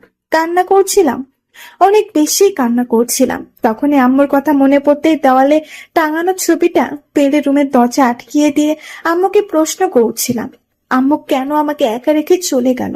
জানো, আমার অনেক কষ্ট হয়, সহ্য করতে পারছিলাম না। আর আমি তোমার সাথে যদি আমাকেও নিয়ে যেত, তাহলে তোমার মেয়ে আমার উপর এমন অত্যাচার করতে পারতো না, বরং আমি আর তুমি মিলেই ওপারে ভালো থাকতাম। জানো আম্মু, আমি তো তোমাকে জ্ঞান হবার আগেই হারিয়েছি, কিন্তু আপুকে পেয়ে ভেবেছিলাম হয়তো তোমার শূন্যতা বুঝতে দিবে না, কিন্তু সেটা আমার ভুল ধারণা ছিল মাত্র। সব সময় আমার সাথে খিটখিটে ব্যবহার করতো, আর এখন কি করছে সবটাই তুমি দেখতে পাচ্ছ। প্লিজ আম্মু, আমাকে তোমার কাছে নিয়ে যাও, আমি আর থাকতে পারছি না। অনেকক্ষণ আম্মুর ছবি নিয়ে কান্না করার পর ঘুমিয়ে গেলাম। সকাল হতেই দরজা ধাক্কানোর শব্দ পেয়ে উঠে গিয়ে দরজা খুলে দিয়ে দেখলাম আপু দাঁড়িয়ে রাগী চোখে দাঁড়িয়ে আছে। তুই রেডি হোস নাই? প্লিজ আপু, আমাকে বাসায় রেখে দাও, প্রমিস করছি আমি কখনো তোমাকে বিরক্ত করব না, কখনো তোমার সাথে কথা বলবো না। 10 মিনিটের মধ্যে রেডি হবি। বলে আপু চলে যায়। বুঝতে পারছিলাম আমাকে এখন এটাই করতে হবে। সবকিছু প্যাক করে নিলাম। আপু কিছু বলতে পারছিল না, কারণ উনি আমাদের ঘটনা সঠিকভাবে জানতেই পারছিলেন না। আমিও বলছিলাম না, যদি আপুকে কিছু বলে সেই ভয়, কেননা আপুকে কিছু বললে পরে আবার আমাকে মারবে। আপুর সাথে বাসা থেকে বের হয়ে স্কুলে আসি। এখানে আমাকে ভর্তি করিয়ে দেওয়ার পর হোস্টেলে থাকার জন্য একটা রুম ঠিক করে দেয়। তারপর আপু চলে যায়। সপ্তাহে একদিন আপু আমাকে দেখতে আসে। আপুকে জড়িয়ে ধরে অনেক কান্না করি। আব্বু হয়তো কিছুটা হলেও বুঝতে পারে আমি এখানে একদম ভালো নেই। সপ্তাহের একদিন আপুর সাথে ঘোরাঘুরি করলে অন্য 6 দিন বাচ্চা ছেলেদের থেকে জঘন্য গালাগালি শুনতে হয়। আমি এখানে একদম ভালো নেই ভাইয়া। মাঝে মাঝে শ্বাসকষ্ট এতটাই বেড়ে যায়, কোনো কথাই বলতে পারি না। এটুকু বলেই জেরি ফুপিয়ে কান্না করতে লাগলো। নিজের চোখ দিয়ে কখন যে জল গড়িয়ে পড়ছে সেটা খেয়ালই করিনি। জেরির চোখের জল মুছে দিয়ে একটা রিক্সা নিলাম। ভাইয়া, কোথায় যাচ্ছ? আমাকে নিয়ে যাও। ভাবিদের বাসায়। তাহলে ভাবিদের বাসায় আসছিলে তুমি? ভাবিদের বাসার সামনে এসে রিক্সা থেকে দুজন নামলাম। জেরিকে সাথে নিয়ে ভিতরে যেতেই আইরা এগিয়ে এসে জিজ্ঞাসা করলো, মেয়েটা কে নিলয়? ভাবিকে একটু ডেকে দিবে? হুম। জেরি, তুই এখানে আয়, বস বস। ভাবি, তোমার সাথে আমার কিছু কথা আছে, কি কথা? আলাদাভাবে। ঠিক আছে, জেরিকে নিয়ে রুমে আয়। জেরি চলো। জেরিকে সাথে নিয়ে ভাবির রুমে আসলাম। আইরা কোনো কথা না বললেও সে নিজেও ভাবির রুমে আসছে। এখন বল, জেরিকে এই বাসায় রাখা যাবে? কেন? জেরি এখানকার একটা হোস্টেলে থেকে পড়াশোনা করছে, কিন্তু কিছু বাজে ছেলে ওকে উত্ত্যক্ত করে। তুমি যদি না পারো তাহলে আমাকে অন্য একটা ব্যবস্থা করতে হবে। ভাইয়া, আমি হোস্টেলে ঠিক আছি। চুপ। আর আমি আব্বুর সাথে কথা বলছি। আর আয়রা, তুই ওকে তোর রুমে নিয়ে যা। ঠিক আছে। তারপর আইরা জেরিকে সাথে নিয়ে রুমে চলে গেল। তারা দুজন চলে যাওয়ার পর ভাবিকে সব খুলে বললাম। ভাবি আশ্বাস দিল আঙ্কেলের সাথে কথা বলে কিছু একটা ব্যবস্থা করবে। তাই সেখান থেকে চলে এসে রুমে আসলাম। মেয়েটা তোমার কি হয়? রুমে আসতে এমন একটা প্রশ্ন শুনলাম, সামনে তাকিয়ে দেখলাম আইরা বিছানার উপর বসে আছে। ভাবছি বলবো নাকি বলবো না, আর মেয়েটা খারাপ না, ভালোই আছে, তাই বললাম, আঙ্কেলের মেয়ে আমার ছোট বোন। কিন্তু সে এখানে কেন? তোমাদের বাসায় এখন থেকে থাকবে। কেন? থাকবে, এত প্রশ্ন করার কি আছে? সবসময় তেরামি উত্তর না দিলে তোমার একদম ভালো লাগে না, তাই না? হুম। কি হুঁ? ড্রেস কোথায়? আলমারিতে সাজিয়ে রাখছি। এখন রুম থেকে বের হও। কি করবে এখন? ফ্রেশ হব। ও, এখন রুম থেকে। আর একটা প্রশ্ন ছিল। পরে জিজ্ঞাসা করে এখন যাও। না, আমার এখন শুনতে হবে। বলতে বাধ্য নই আমি। আমিও যাব না। এত ঢং করার কি আছে? যা বলার তাড়াতাড়ি বলে রুম থেকে বের হও। তোমার গার্লফ্রেন্ড আছে? বউ আছে, এখন আউট। ঢং। রুম থেকে আইরা চলে যাওয়ার পর আলমারি থেকে একটা ড্রেস বের করে বিছানার উপর রেখে বাথরুমে গেলাম। গোসল করার পর রেডি হয়ে এবার রুমে গেলাম। কারণ সেই রুমে জেরি আছে। রুমের কাছে গিয়ে নক করলাম। আইরা, ভেতরে আসো। কি করছিস জেরি? আপুর সাথে কথা বলছি। ভালো লাগছে তো বাসাটা? না লাগলেও পরে লাগবে। তোমার কাছে জিজ্ঞাসা করছি। শোনো, একদম আমার সাথে এমন করে কথা বলবে না। বললে কি করবে? অনেক কিছু করব। তো করো। আর এখন তুমি ভাবির সাথে আড্ডা দাও। জেরির সাথে আমার কিছু কথা আছে। আমি থাকি না। ভাইয়া, আপুও থাক। আইরা প্লিজ বাইরে যাও। ঠিক আছে কিউটি, তুমি কথা বলো। ওকে আপু। আইরা রুম থেকে বের হওয়ার পর জিজ্ঞাসা করলাম, ওর সাথে কি কথা বলছিলি? আমাদের সম্পর্কে জানতে চাইছিল। তুই কি বললি? যেটা যেটা প্রশ্ন করছে ঠিক সেটার একদম রাইট উত্তর দিচ্ছি। জান্নাতের কথাও বলছিস? একটু একটু। ও, জেরির সাথে কথা বলছিলাম, তখন ভাবি আর আইরা রুমে আসলো। হয়ে গেছে। কি? জেরির থাকার ব্যবস্থা। তোমার হিটলার বাবা রাজি? একদম আমার বাবাকে হিটলার বলবে না। তোমার বাবাকে বলি নাই, আমি ভাবির বাবাকে বলছি। ওর আর আমার মধ্যে পার্থক্য কি? তুমি ভাইয়ের শালি আর ভাবি ভাইয়ের বিয়ে করা বউ, এটাই পার্থক্য। তোমাকে আমি। তো থামবি? থেমেই তো আছি। তোর রেজাল্ট দিবে কবে? পরশু। ভাইয়া, আমার কিছু জিনিস হোস্টেলে রাখা আছে, সেইগুলো আনতে হবে। তুই চিন্তা করিস না, কাল আমরা যাচ্ছি। ঠিক আছে, আয়রাকে সাথে নিয়ে যাস।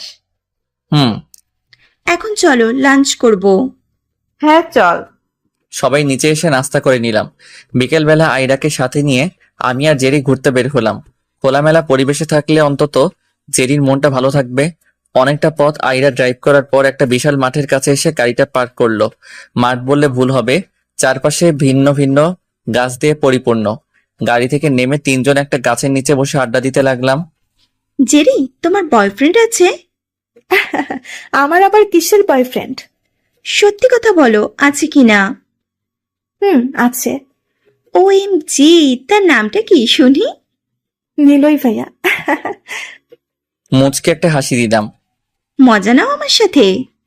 এখানে তো মজা করার জন্যই এসেছি। রাইট। যাও আমাদের জন্য চিপস আনো। সবাই মিলে আনতে যাই। সেটাই ভালো হবে। ওকে চলো তাহলে। তিনজন মিলে একটা দোকান থেকে চিপস কিনে আরো কিছু সময় ঘোরাঘুরি করার পর সন্ধ্যার আগ মুহূর্ত বাসার দিকে রওনা দিলাম। আইরা মেয়েটা খারাপ না, সবাইকে সাথে করে নিয়ে হ্যাপি থাকতে চাই। তার থেকেও ওর একটা জিনিস, সেটা হলো অনেক সহজে মানুষকে আপন করে নিতে পারে। এটা সবার কাছে কেমন লাগে জানি না, তবে আমার কাছে অনেক ভালো লাগে। আইরাকে নিয়ে তেমন কথা বলা হয়নি, এখন বলছি শুনুন। চেহারা ধবধবে সাদা, চুলে লাল রং দিয়ে কালার করা, চোখটা ভিন্ন রকম, সুন্দর চেহারার গঠন, যেটা দেখে যে কেউ ক্রাশ খাবে। আপনাদের সাথে কথা বলতে বলতে বাসায় চলে আসছি। গাড়ি পার্ক করে সবাই ভিতরে গিয়ে ফ্রেশ হয়ে নিলাম। তারপর ডিনার করে ঘুমিয়ে গেলাম। পরের দিন সকালে ঘুম থেকে উঠে নাস্তা করে নিলাম।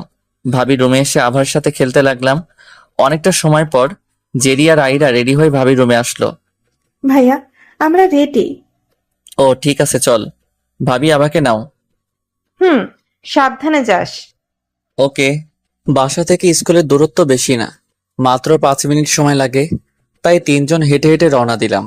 স্কুলে যাওয়ার আগে লাইন ক্রস করার সময় জেরি আগে লাইন ক্রস করলো। আমরা দুজন আশেপাশে তাকিয়ে লাইন ক্রস করে ওপাশে আসতেই কিছু ছেলের বাজে মন্তব্য শুনতে পেলাম। ছেলেগুলোর দিকে তাকিয়ে স্পষ্ট বুঝতে পারলাম অন্য কাউকে না, জেরিকেই এসব মন্তব্য করছে। মাথায় যে কি পরিমাণ রাগ হচ্ছিল সেটা বলে বোঝানো যাবে না। ছেলেগুলোর দিকে এগিয়ে যাওয়ার আগেই আইরা কাছে গেল। সবাই চুপ করে আছে। কাকে বাজে মন্তব্য করেছিলি জানিস? না আপু। একটা অচেনা মেয়েকে টিজ করতে তোদের লজ্জা করে না? সরি আপু, আমাদের ভুল হয়ে গেছে। তোরা আমাকে চিনিস? জি আপু, ডিসি আঙ্কেলের মেয়ে। আমাকে টিজ করতো? আপু আমাদের ভুল হয়ে গেছে। আর কখনো হবে? না আপু। মনে থাকে যেন। জি আপু। জেরি, এরাই কি তোকে ডিস্টার্ব করে? ভাইয়া। সবগুলোকে থাপ্পড় মার।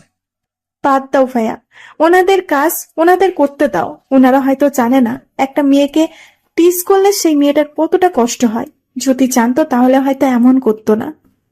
তোদের বোন আছে? আপু। জেরির মতো যদি তোমাদের বোনকে এভাবে টিস করা হয় কি করবে তোমরা?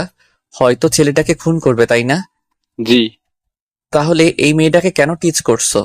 আর ওর দিকে দেখো, সুযোগ পেয়েও তোমাদের সকলকে ক্ষমা করে দিল। সরি ভাইয়া, আমাদের ভুল হয়ে গেছে। প্রমিস করছি আর কখনো এমন হবে না। না হলেই ভালো। জেরি বোন, দয়া করে আমাদের ক্ষমা করে দাও। আমরা আজকের পর থেকে শুধু তোমাকেই না, স্কুলের কাউকেই টিজ করব না। নিজের ভুল বুঝতে পারছেন, এটাই অনেক। হুম। ছেলেগুলোর থেকে চলে এসে স্কুলের প্রিন্সিপাল স্যারের সাথে কথা বলে হোস্টেল থেকে প্রয়োজনীয় সব জিনিসপত্র নিয়ে একটা গাড়ি নিয়ে বাসার সামনে চলে আসলাম। পরের দিন সকাল সকাল রাস্তা শেষ করে আইডার সাথে কলেজে রওনা দিলাম। আমি অবশ্য ওকে নিতে চাইছিলাম না, কিন্তু এই মেয়েটা একদম জেদি। সবাইকে বলে দিছে যে আমি ওকে সাথে নিয়ে যাই। সবার কথা তো আর ফেলা যায় না, তাই ওকে সাথে নিতে হলো। শুনলাম তুমি নাকি কিডন্যাপার। তোমাকে এসব কে বলল? আমার কিউটি ফ্রেন্ড। দুদিনেই ফ্রেন্ড? হতে পারি না? পারো, বাট তুমি যে পরিমাণে তেরামো করো, যে কেউ তোমাকে ফ্রেন্ড করবে না। সবাইকে আমার লাগবেও না। আমি চাই যারা সত্যিকারের বন্ধু হয়ে পাশে থাকবে তাদের। ভালো তো। তুমি নিজের সম্পর্কে কিছু বলতে চাও না কেন শুনি? বলার মতো কিছু নেই, তুমি তোমাকে নিয়ে বলো। সব তো জানো। কানাডায় কি করতে সেটা বলো। ওখানে আমরা সবাই এত এত আনন্দ করতাম, যেটা বললে শেষ হবে না। তোমার শেষ করার দরকার নেই। কেন, কি হয়েছে? কলেজে এসে গেছি, নামো এখন। ও, চলো। গাড়ি পার্ক করে সামনে এগিয়ে যেতে বন্ধুদের সাথে দেখা। অনেক দিন হলো কোনো কথা হয় না। কিরে, আমাদের ভুলে গেছিস? ভুলি নাই রে। তাহলে আড্ডাতে আসছিস না কেন? ভাবিদের বাসায় এখন, তাই। ও, মেয়েটা কে? ভুলে গেছিলাম পরিচয় করিয়ে দিতে। আইরা, ওরা হচ্ছে আমার বন্ধুরা, জয়, রাফি, রাহুল। আর ও হচ্ছে আইরা। এটা কি ভাবি? চুপ শালা, ও ভাবির ছোট বোন। ও, তোমাদের রেজাল্ট দিবে কখন? এখনই দিবে। ও, তাহলে চলো এগিয়ে যাই। তোরা যা, আমি আসছি। কোথায় যাবে? কাজ আছে। সিগারেট খাইতে, তাই না? তুমি জানলে কি করে? খবর রাখতে হয়। এখন চলো। কোথায়? সিগারেট খেতে। চলো। তুমি খাবে? আমি এসব খাই না। মাঝে মাঝে খেতে হয়। তুমি একাই খাও, আমি তো বিয়ের পরে স্বামীর সাথে ড্রিঙ্ক করব। তুমি বিয়েও করবে? আমার বিয়ে করা বারণ নাকি? বারণ হবে কেন? তাড়াতাড়ি খেয়ে চলো। চলো। সিগারেট শেষ করে রেজাল্ট বোর্ডের দিকে আসলাম। সবাই রেজাল্ট বোর্ডের সামনে ভিড় জমিয়ে আছে। সবার ভিতরে না গিয়ে দূর থেকে রাহুলকে বললাম, রাহুল, আমারটা দেখতো। তোরটা দেখছি। কত হয়েছে? সবার উপরে তোরটা আছে, তুই ফার্স্ট বয়। ও ঠিক আছে ভাই। আইরার সাথে হাঁটছি আর ভাবছি জান্নাতের কি এমন হলো যে আমাকে পাশ করালো। সে যাই হোক, এসব ভাবতে ভাবতে চলে আসবো, তখনই পেছন থেকে একটা ডাক ভেসে উঠলো, তোমার সাথে কিছু কথা আছে। পেছনে তাকিয়ে দেখলাম জান্নাত দাঁড়িয়ে আছে। কোনো উত্তর না দিয়ে চলে আসতে লাগলাম, কিন্তু জান্নাত এসে হাত ধরে নিল। তোমাকে বললাম না কথা আছে? তুই আমার হাত ধরার সাহস কোথায় পেলি? আমি তোমার স্ত্রী। কিসের স্ত্রী? আমি তো কি স্ত্রী মানি না। নীলয়, আমার ভুল হয়ে গেছে, প্লিজ আমাকে ক্ষমা করে দাও। তোকে ক্ষমা করব আমি? ইম্পসিবল। আমার সাথে একদম এমন করবে না। করলে কি করবি তুই? নিজের অনেক বড় ক্ষতি করব। তুই মরে গেলেও আমার কিছু যায় আসে না। এখন অন্য কাউকে পেয়েছো বলে আমাকে ভুলে গিয়েছো? না জেনে না শুনে একটা কথাও বলবি না। আর ওর সাথে আমার কিসের সম্পর্ক জানিস? ও আমার গার্লফ্রেন্ড। তোর গার্লফ্রেন্ড তোর কাছেই রাখ। আমার আর তোর বিয়ে আবার হবে। আমি মোটেও হাসির কথা বলি নাই।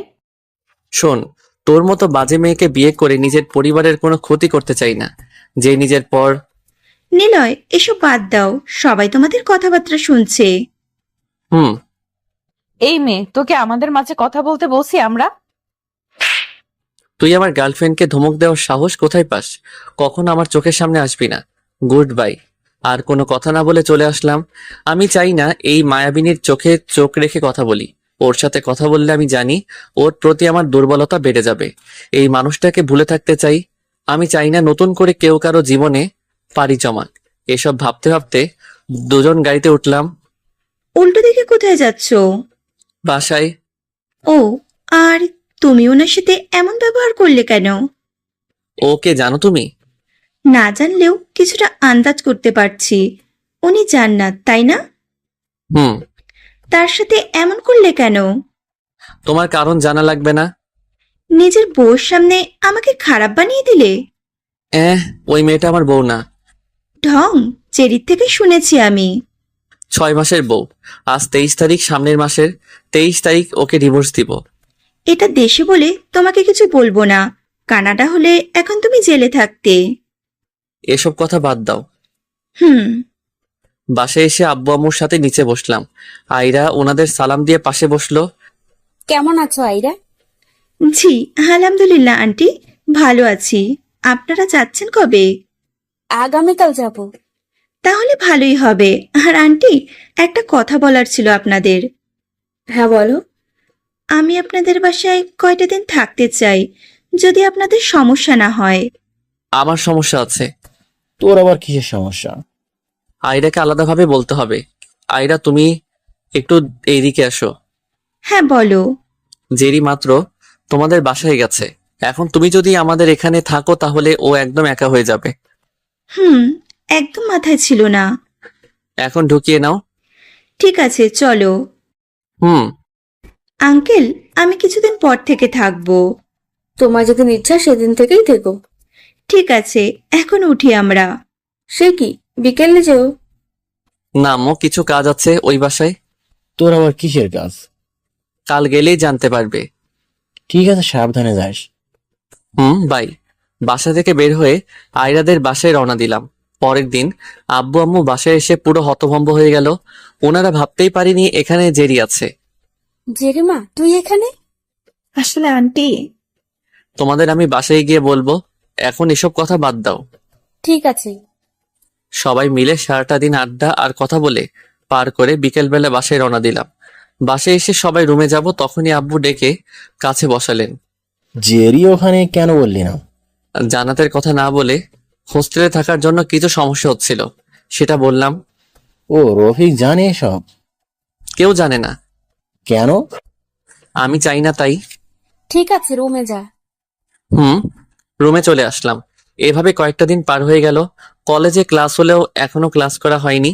ছাদে বসে আমি আর আভা খেলছিলাম, তখন কারো আসার আওয়াজ পেলাম। কেমন আছো? তুই এখানে কেন? বরের বাসায় আসতে পারমিশন লাগে নাকি? দেখ, একদম মেজাজ খারাপ করবি না। ভালোই ভালোই এখান থেকে চলে যা। যাব না। আপা মামুনি, আসো তো। এটাই চাইছিলি তো, পেয়েছিস। এখন চোখের সামনে থেকে যা। থাপ্পড় আর জোরে কথা বলাই আভা কান্না করছে। দিলে তো বাচ্চাটাকে কাঁদিয়ে। এই, তোর এসব ছলনাময়ী কথা বাদ দে। আভা কান্না করছে, পরে চুপ হবে সেটা তোর না ভাবলেও চলবে। তুই এখান থেকে কেটে পড়। আমার সাথে আব্বুও এসেছে। তো তোর আব্বুকে কি আমি সালাম করব? আগে তো করতে। মানে, কিছু বলার আগেই কল আসে। কি করছো? এই তো আভার সাথে খেলছি। কাল কিন্তু আমি তোমাদের বাসায় আসছি। কিন্তু ওর কি হবে? জেরিকে নিয়ে তুমি একদম চিন্তা করবে না, ও এখানে অনেক ভালো আছে। ওর সাথে কথা বলাতে পারবো? ও তো এখন স্কুলে। ঠিক আছে, পরে কথা বললেও চলবে। কাল তাহলে বাস স্টপে এসো। ঠিক আছে, আমি 9টার সময় দাঁড়াবো। ঠিক আছে। এখন রাখছি। বাই। Okay bye. কথা বলা শেষ করে ফোনটা পকেটে নিলাম। কার সাথে কথা বললে? গার্লফ্রেন্ডের সাথে। তোর কোনো সমস্যা? সমস্যা? তুমি অন্য মেয়ের সাথে একদম কথা বলতে পারবে না, এটা আমার একেবারে সহ্য হয় না। তাই একটা সাজেশন দেই। কি? তোর এতই যদি সহ্য না হয় তাহলে ছাদ থেকে লাফ দিয়ে মরে যা। সত্যি আমার মরণ কামনা করো? হ্যাঁ, অনেক বেশি করি। আমি মরে গেলে খুব খুশি হবে? অনেক বেশি। ঠিক আছে, আজকে তোমাকে আমি মুক্ত করে চলে যাব। এখন লাফ দে। ভয় পেলি নাকি? মোটেও না। আমি যদি মারা যাই তাহলে তোমাকে ভালোবাসবে কে শুনি? আইসে ঢং করতে। দাঁড়িয়ে না থেকে আমাকে কোলে নিয়ে নিচে চলে আসলাম। জান্নাত আগের থেকে অনেকটা বদলে গেছে। আগে বেশিরভাগ সময় মডার্ন ড্রেস পরতো, কিন্তু এখন সব সময় ফুল হাতা জামা পরে থাকে, হয়তো আমাকে দেখানোর জন্য যে সে এখন ভালো হয়ে গেছে। এসব চিন্তা করে আমার লাভ নেই। আর মাত্র 10 দিন পর ডিভোর্স লেটার পেয়ে যাব, তখন সেখানে সাইন করে ওর কাছে পাঠিয়ে দিব। আমি চাই না এই ভালোবাসা। আভাকে ভাবির কাছে দিয়ে বন্ধুদের ফোন করে আড্ডাখানায় আসতে বললাম। সবাই মিলে সন্ধ্যা অবধি আড্ডা দিয়ে বাসায় আসলাম। অনেক বেশি সময় নিয়ে আড্ডা দিছি। এটা মূলত আমার জন্যই হয়েছে। আমি চাই না জান্নাত আমার সামনে আসুক। ওকে যতই দেখি ততটাই দুর্বল হয়ে যাই। বাসায় এসে সোজা রুমে চলে গেলাম। ফ্রেশ হয়ে রুমে এসে দেখলাম আম্মু বসে আছে। তুমি এখানে? তুই আজ সারাদিন কোথায় ছিলি? বাইরে কেন? বন্ধুদের সাথে আড্ডা দিচ্ছিলাম। নিচে আয়, সবাই তোর জন্য অপেক্ষা করছে। কেন? আসলেই জানতে পারবি। ঠিক আছে চলো। আম্মুর সাথে নিচে আসলাম। আভা থেকে শুরু করে সবাই আগে থেকে বসে আছে। এখানে বস। বলো। জান্নাত যেটা বললো সেটা কি ঠিক? কোনটা? তুমি আর জান্নাত আমাদের সবাইকে না জানিয়ে বিয়ে করে নিছো। আব্বু, ওটা শুধুমাত্র একটা অ্যাক্সিডেন্ট ছিল। বিয়ে তো সত্যি হয়েছে। হ্যাঁ, বাট 10 দিন পরে ওকে আমি ডিভোর্স দিয়ে দিব। কেন?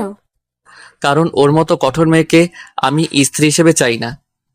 কিন্তু নীল তো বলছিল তুই ওকে আগে ভালোবাসতি, তাহলে এখন এমন করছিস কেন?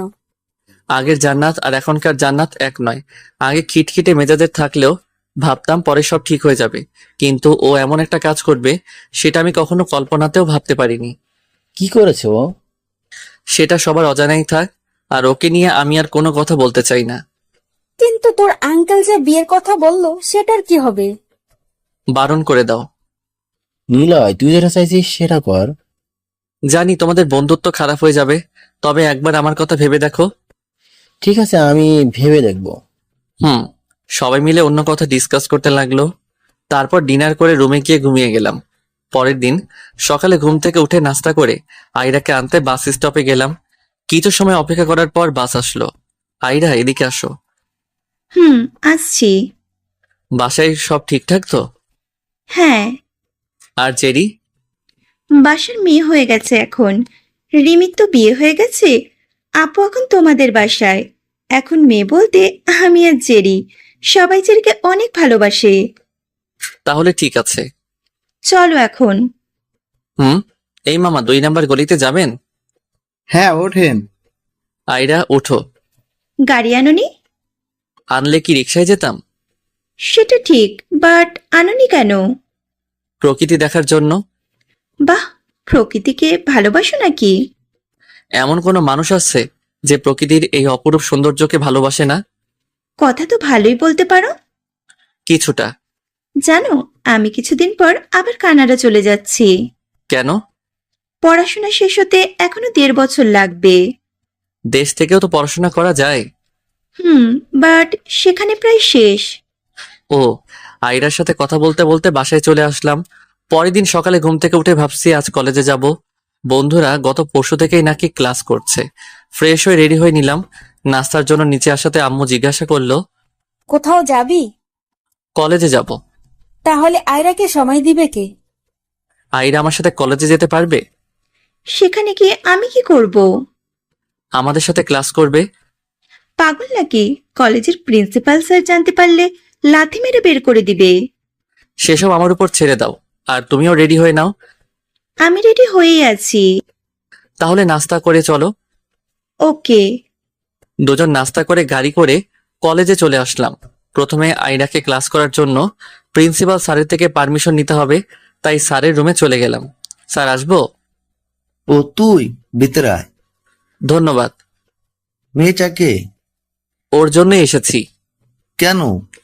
ও হচ্ছে আয়রা, ভাবির ছোট বোন। আয়রা কিছুদিন কলেজে ক্লাস করবে। এটা তো কলেজের নিয়মের বাইরে। আপনি চাইলে সবই সম্ভব। আচ্ছা, ঠিক আছে। থ্যাঙ্কস, আসছি। ঠিক আছে। প্রিন্সিপাল স্যারের রুম থেকে বের হয়ে ক্লাসে আসবো, তখন জান্নাত সামনে পথ আটকিয়ে দাঁড়ালো। পাশ কাটিয়ে আসতে যাব, তখনই আমার কলার ধরলো। তুই সবাইকে কি বলছিস? কলার ছেড়ে কথা বলো। ছাড়বো, কিন্তু তার আগে বল আমাদের বিয়ে নিয়ে সবাইকে কি বলছিস? আমাদের বিয়েটা অ্যাক্সিডেন্ট ছিল, তাই না? হ্যাঁ। খুন করে ফেলবো আর একবার সবাইকে ভুলভাল বললে। আমি ধরি? কি ধরবি তুই? তুই আমার কলার ধরছিস, এখন আমি ধরি? ছি, তোর লজ্জা লাগে না এসব বলতে? শালি, তোর লজ্জা লাগে না অন্য একটা ছেলের কলার ধরতে? তুই আমাকে মারলি? না, ভালোবাসা দিলাম। সর এখান থেকে। জান্নাতকে ধাক্কা দিয়ে ক্লাসে আসতে লাগলাম। মেয়েটা এখানে কেন? আর এভাবে তাকে কষ্ট দিচ্ছ কেন? ওর কথা একদম বলবে না। কিন্তু ক্লাসে চলে আসছি, যে কোনো একটা মেয়ের সাথে বসে পড়ো। ঠিক আছে। প্রথম ক্লাস শেষ হওয়ার পর জান্নাত ক্লাসে আসলো। আয়রাকে ক্লাসে দেখে হয়তো কিছুটা অবাক হয়েছে, তাই দাঁড় করালো। এই মেয়ে, তুমি দাঁড়াও। এখনো বুঝতে পারোনি? তুমিই দাঁড়াও। আমি? হ্যাঁ, তুমি। বলো। বলো না, বলেন। উনি আমাদের ক্লাসের ম্যাডাম। সরি, বলেন ম্যাম। তুমি এখানে কেন? ক্লাস করতে আসছি। তুমি তো ক্লাসের স্টুডেন্ট না। প্রিন্সিপাল স্যারের কাছে জিজ্ঞেস করুন, এখানে আপনি ক্লাস নিতে আসছেন, ক্লাস নেন। বসো তুমি। সবগুলো ক্লাস করে বাইরে আসলাম। নিলয়, তোমার সাথে আমার কথা আছে। আমার নেই। একটু তো শুনবে। শোনার প্রয়োজন মনে করি না, বাই। জান্নাতকে কিছু বলতে না দিয়ে আয়রাকে সাথে নিয়ে বাসায় চলে আসলাম। জান্নাতের প্রতি অবহেলার মাত্র অনেক গুণ বেড়ে গেছে। তারিখ অনুযায়ী আগামী পরশু কোর্ট থেকে ডিভোর্স লেটার আসবে। জানি না, কথাটি মনে পড়তে মনটা খারাপ হয়ে গেছে। কারোর সাথে তেমন কোনো কথা বলছি না। হ্যাঁ, জান্নাতকে এখন ঘৃণা করি, তবে সেটা শুধুমাত্র বহিঃপ্রকাশ। ভিতরে আমি আজও সেই রাগী আর খিটখিটে স্বভাবের জান্নাতকেই চাই। কিন্তু আমি তো এই জান্নাতকে চাইনি, যে জান্নাত এতটা পাষাণ মোড়ের। জান্নাতের স্থানে আদৌ কাউকে জায়গা দিতে পারবো কিনা জানি না, তবে আমি এই নতুন জান্নাতকে চাই না। আয়রা গতকাল বাসায় চলে গেছে, তাই আজ একাই কলেজে যেতে হবে। এই কয়েকদিন আয়রার সাথে অনেক ভালো ভাব জমেছিল। সকালের নাস্তা করে কলেজে রওনা দিলাম। রাহুলরা আগে থেকেই আসছে, তাই ওদের কাছে গেলাম। সবাই টুকটাক কথা বলছে, কিন্তু বরাবরের মতো সে আগের মতোই চুপচাপ আছি। কিরে, মন খারাপ? না তো। তাহলে চুপচাপ আছিস যে? এমনি। চল ক্লাসে যাই। হ্যাঁ চল। সবাই মিলে ক্লাসে আসবো, তখনই জান্নাত হাত ধরে এক পাশে নিয়ে গেল। তোমার সমস্যা কি? আমার কি সমস্যা? আমি তো বারবার সরি বলছি, তারপরও তুমি এমন করছো কেন? দেখেন, আমি আপনার সাথে কথা বলতে চাই না, প্লিজ আমাকে বিরক্ত করবেন না। 1000 বার করব, তুমি আমার স্বামী। আপনাকে আমি স্ত্রী মানি না, আমার গার্লফ্রেন্ড আছে। আপনাকে ডিভোর্স দিয়ে তাকে আমি বিয়ে করব। ওই আয়রা তোমার গার্লফ্রেন্ড? হ্যাঁ।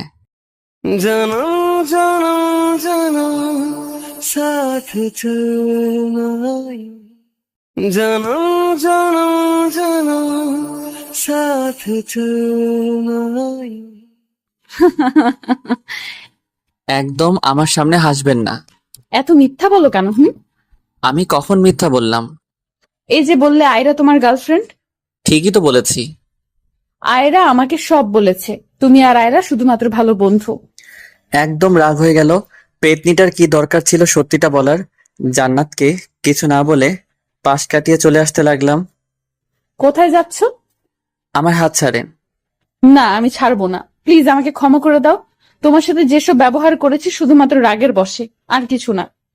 এই যে শোনেন, আপনার এসব আজাইরা কথা শোনার টাইম আমার নেই, সরেন এখন। সত্যি আমি সরি বাবু। তোর সাহস হলো কি করে আমাকে জড়িয়ে ধরার? আর কতবার তোকে বলবো আমি তোকে আর ভালোবাসি না? এখন তোর জন্য যদি আমার মনে কিছু থেকে থাকে, তাহলে সেটা শুধুমাত্র ঘৃণা। চুপ করে আছে সব স্টুডেন্টস আর টিচাররা আমাদের দেখছে। যদি হ্যাপি থাকতে চাস তাহলে আমার সামনে আর আসবি না। যদি আসিস তাহলে আমার। দয়া করে এমন বাক্য উচ্চারণ করো না। তুই আবার আমাকে স্পর্শ করছিস। সরি, আমার ভুল হয়ে গেছে। কিন্তু কিছু কথা তোমাকে আজ বলতে চাই। আমি তোমাকে সেদিন থেকেই ভালোবাসি, যেদিন থেকে আমি তোমাকে অপমান করার পরেও আমার পিছু পড়ে থাকতে। তোমার পাগলা মনকে অনেক বেশি ভালোবাসি, তাই বারবার ফিরিয়ে দিয়েছি। সেদিন ট্যুরে যাওয়ার সময় আমাকে ঘুমন্ত ভেবে ছবি আর কপালে চুমু দিয়েছিলে। সেদিন আমার কতটা ভালো লেগেছিল তোমাকে বলে বোঝাতে পারবো না। কিন্তু সেদিন রাতে যে আমাদের বিয়ে হলো, সেটা আমাদের অনিচ্ছাবশত হলেও তোমাকে আমি স্বামী ভাবতাম। কিন্তু তোমাকে আমি মারি, সেটার কারণ আমি চেয়েছিলাম আমাদের বিয়েটা অনেক ধুমধাম করে হবে, কিন্তু সেটা হয়নি। উল্টো কিছু অপরিচিত মানুষদের নিয়ে বিয়েটা হলো।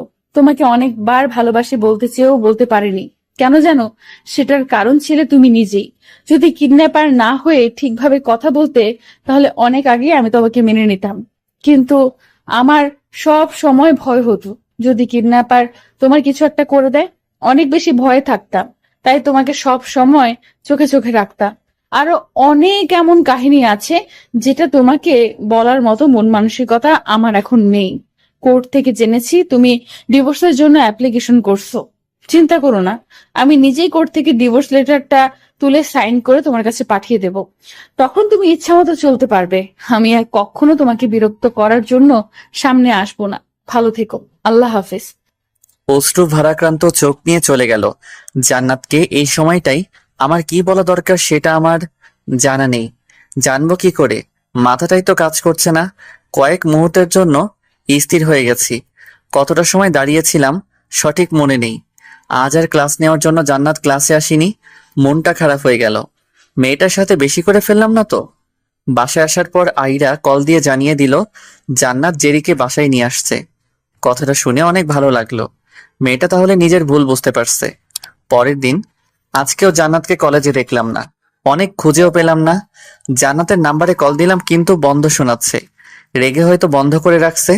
সেদিন আর ক্লাস না করে বাসায় চলে আসলাম। রাতে ছাদে দাঁড়িয়ে সিগারেট খাচ্ছি, তখন ফোনে একটা মেসেজ আসলো। ওপেন করে দেখলাম জান্নাতের মেসেজ। লেখা ছিল, ডিভোর্স লেটার জেরির থেকে পেয়ে যাবে। ভালো থেকো, গুড বাই। মেসেজ পড়ে জান্নাতের ফোনে কল দিলাম কিন্তু বন্ধ দেখাচ্ছে। এবার রাগ হয়ে গেল। কাল জান্নাতের বাসায় যাব, তারপর বুঝবে আমি কি করতে পারি। সকাল হতেই বাজারে চলে গেলাম। দেখে দেখে সুন্দর আর তাজা তাজা গোলাপ ফুল কিনে জান্নাতের বাসায় চলে আসলাম। জেরির থেকে ডিভোর্স লেটার নিয়ে জান্নাতের সামনে গিয়ে ছিঁড়ে ফেলে গোলাপ দিয়ে নতুন করে প্রপোজ করব। বাসার কলিং বেল বাজাতেই আঙ্কেল দরজা খুলে দিল। কেমন আছেন শ্বশুর আব্বা? এতদিন আমার মেয়েকে কষ্ট দিয়ে এখন বলছে শ্বশুর আব্বা। এসব বাদ দেন, আর এখন বলেন জেরি কোথায় আছে? রুমে আছে। ঠিক আছে, ওর সাথে আমার কিছু কথা আছে। ও যাও, ও রুমেই আছে। জেরি রুমে এসে দেখলাম জান্নাতের সেই নীল ডায়েরিটা পড়ছে। তোকে এটা পড়তে দিল? ও তুমি? এখন বারণ করার কেউ নেই। মানে? আপু বারণ করবে, কিন্তু সেই আপুটাই তো আর বাসায় নেই। বাসায় নেই তাহলে কোথায় গেছে? আমার সাথে আসো। কোথায়? আপুর রুমে। কেন? গেলেই বুঝতে পারবে, আসো। চল। দুজন মিলে জান্নাতের রুমে আসলাম। এটা পড়ো। কি এটা? নিজেই দেখো। জেরি, আমি হয়তো তোকে অনেক বেশি কষ্ট দিয়েছি, কিন্তু বিশ্বাস কর, তোকে যতটা কষ্ট দিয়েছি তার থেকেও বেশি কষ্ট নিজে পেয়েছি। আমার রুমে একটা ডায়েরি আছে, যেটা তুই ধরলেই বকা দিতাম। কিন্তু তুই কি জানিস ডায়েরিটাতে কি লেখা আছে? আমি আজ তোকে পারমিশন দিয়ে গেলাম, ডায়েরিটা এখন তোর। তুই এখন পড়তে পারিস, আর আমাকে নিয়ে চিন্তা করিস না। আব্বুকে বলিস আমি বড় পাপার অফিসে জব করে নিজেকে গুছিয়ে নিতে পারবো। আমার মতো তুই আবার আব্বুকে ছেড়ে যাস না। আব্বুকে সাথে নিয়ে ভালো থাকিস। এখন তুমি ডায়েরিটা পড়ো। কি আছে এখানে? তুমি নিজেই জানতে পারবে কতটা সত্যি লুকিয়ে আছে এখানে। ঠিক আছে। তুমি পড়ো, আমি আমার রুমে আছি। জেরি রুম থেকে বের হতেই ডায়েরিটা খুললাম। আম্মু, তুমি পচা পচা না হলে আমাদের একা রেখে চলে যেতে না। ছোট বোনটা এখনো অনেক ছোট, মাঝে মাঝে আম্মু বলে কান্না করে। আম্মু, আমি নিজেও আড়ালে গিয়ে চোখের জল ফেলি শুধু তোমার জন্য। তোমার সাথে আমাকে নিয়ে গেলে তোমার কি সমস্যা হতো? আরো ভালো হতো, কারণ আমরা দুজন একসাথে বসে আড্ডা দিতাম, গল্প করতাম। পরের পৃষ্ঠাতে গেলাম। জানো আম্মু, আজ রাস্তায় দেখছিলাম একটা মা তার ছেলে মেয়ের সাথে মজা করছে। সন্তানরা তার মায়ের কাছে আবদার করছে, আর সেটা তিনি পূরণ করছে। তাদের এমন আনন্দ দেখে নিজের অজান্তেই চোখের জল গড়িয়ে পড়েছে। খুব মিস করছি তোমাকে আম্মু। আমার পড়াশোনা করার জন্য আব্বু আমাকে দেশের বাইরে পাঠাবে। একদম যেতে ইচ্ছে করছে না, কিন্তু আব্বুকে কিছু বলার আমার সাহস নেই, কারণ তুমি চলে যাওয়ার পর ইনি আমাদের দু বোনকে আগলে রেখেছে। খুব খারাপ লাগছে, আব্বু জেরিকে রেখে চলে যেতে হচ্ছে। এইভাবে আরো কয়েক পৃষ্ঠা পড়ার পর আবার পড়তে শুরু করলাম। আজ অনেক আনন্দ লাগছে। দীর্ঘ 6টা বছর পর দেশে আসলাম। জেরিকে ধরে অনেক কান্না করছি। জেরি অনেক বড় হয়ে গেছে, এবার জিএসসি এক্সাম দিয়েছে। বাসায় এসে অন্য আরেকজনকে মিস করছি, সেটা হলো ওই কুত্তাটা, যার জন্য তুমি আমাকে অনেক বকা দিতে। বান্দরটাকে এখন খুঁজে ইচ্ছা মতো মারতে পারবো, কিন্তু কেউ কিছু বলতে পারবে না, কারণ তুমি তো আর নেই। আর এই 6টা বছরের নিলয়ের সাথে একটা কথাও হয়নি, তবে খুব শীঘ্রই ওকে না জানিয়ে সারপ্রাইজ দিব। পৃষ্ঠা উল্টালাম। আমি ভাবতেই পারিনি ক্লাসের সেই বাদর ছেলেটা নিলয় হবে, তবে আগের থেকে এখন অনেক কিউট হয়েছে। শুধু কিউট না, একটা বদমাইশও হয়েছে। সব টিচারকে সম্মান দিলেও আমাকে একটুও দেয় না, তাই সব সময় থাপ্পড় আর ঝাড়ের উপরে রাখি। গত পরশু সবার আড়ালে আমার আর নিলয়ের বিয়ে হয়ে গেছে। মেজাজ খারাপ থাকলেও অনেক ভালো লাগছে। আমার ইচ্ছা ছিল অনেক ধুমধাম করে বিয়েটা হবে, কিন্তু কি থেকে কি হয়ে গেল কিছুই বুঝতে পারলাম না। হয়তো এটা নিলয়ের প্ল্যানিং ছিল, তা না হলে এইভাবে মোটেও বিয়ে হতো না। সবাই আমাকে কষ্ট দেয়, নিলয়কে ভালোবাসি, কিন্তু ও আমার ভালোবাসা নিয়ে খেলা করছে। জেরির সাথে মিলে কিডন্যাপ করার প্ল্যান করে, যেটা আমাকে অনেক বেশি কষ্ট দিচ্ছে। মাথায় রাগ হওয়ার জন্য নিলয়কে অনেক জোরে থাপ্পড় দিছি, আর একটু আগেই তোমার মেয়েকে মারছি। জেরিনকে আমি মারতে চাইনি আম্মু, কিন্তু ও যেটা করেছে সেটার জন্য অনেক রাগ হচ্ছিল, তাই ওর সাথে একটু বেশি করে ফেলছি। তবে আম্মু তুমি ভেবো না, আমি ওকে মেরে হ্যাপি থাকবো। এখনই আমি হাত কাটছি, সাথে ওর কপাল থেকে যতটা রক্তক্ষরণ হয়েছে তার থেকেও বেশি রক্ত আমি আমার কপাল থেকে বের করছি। দেখলে আম্মু আমার রক্ত? আজ জেরিকে হোস্টেলে রেখে আসলাম, কেন জানো? আমি এখন প্রতিটা রাতে নিজেকে কষ্ট দিতে চাই। আমি জানি জেরি মাঝে মাঝে আমার রুমে উকি মেরে দেখে আমি কি করছি। জেরি যেন এটা জানতে না পারে, তাই ওকে হোস্টেলে পাঠিয়ে দিলাম। আর নিলয়কে কষ্ট দিতে আমার আর ভালো লাগছে না, কিন্তু ওর উপর আমার অভিমান জন্মেছে।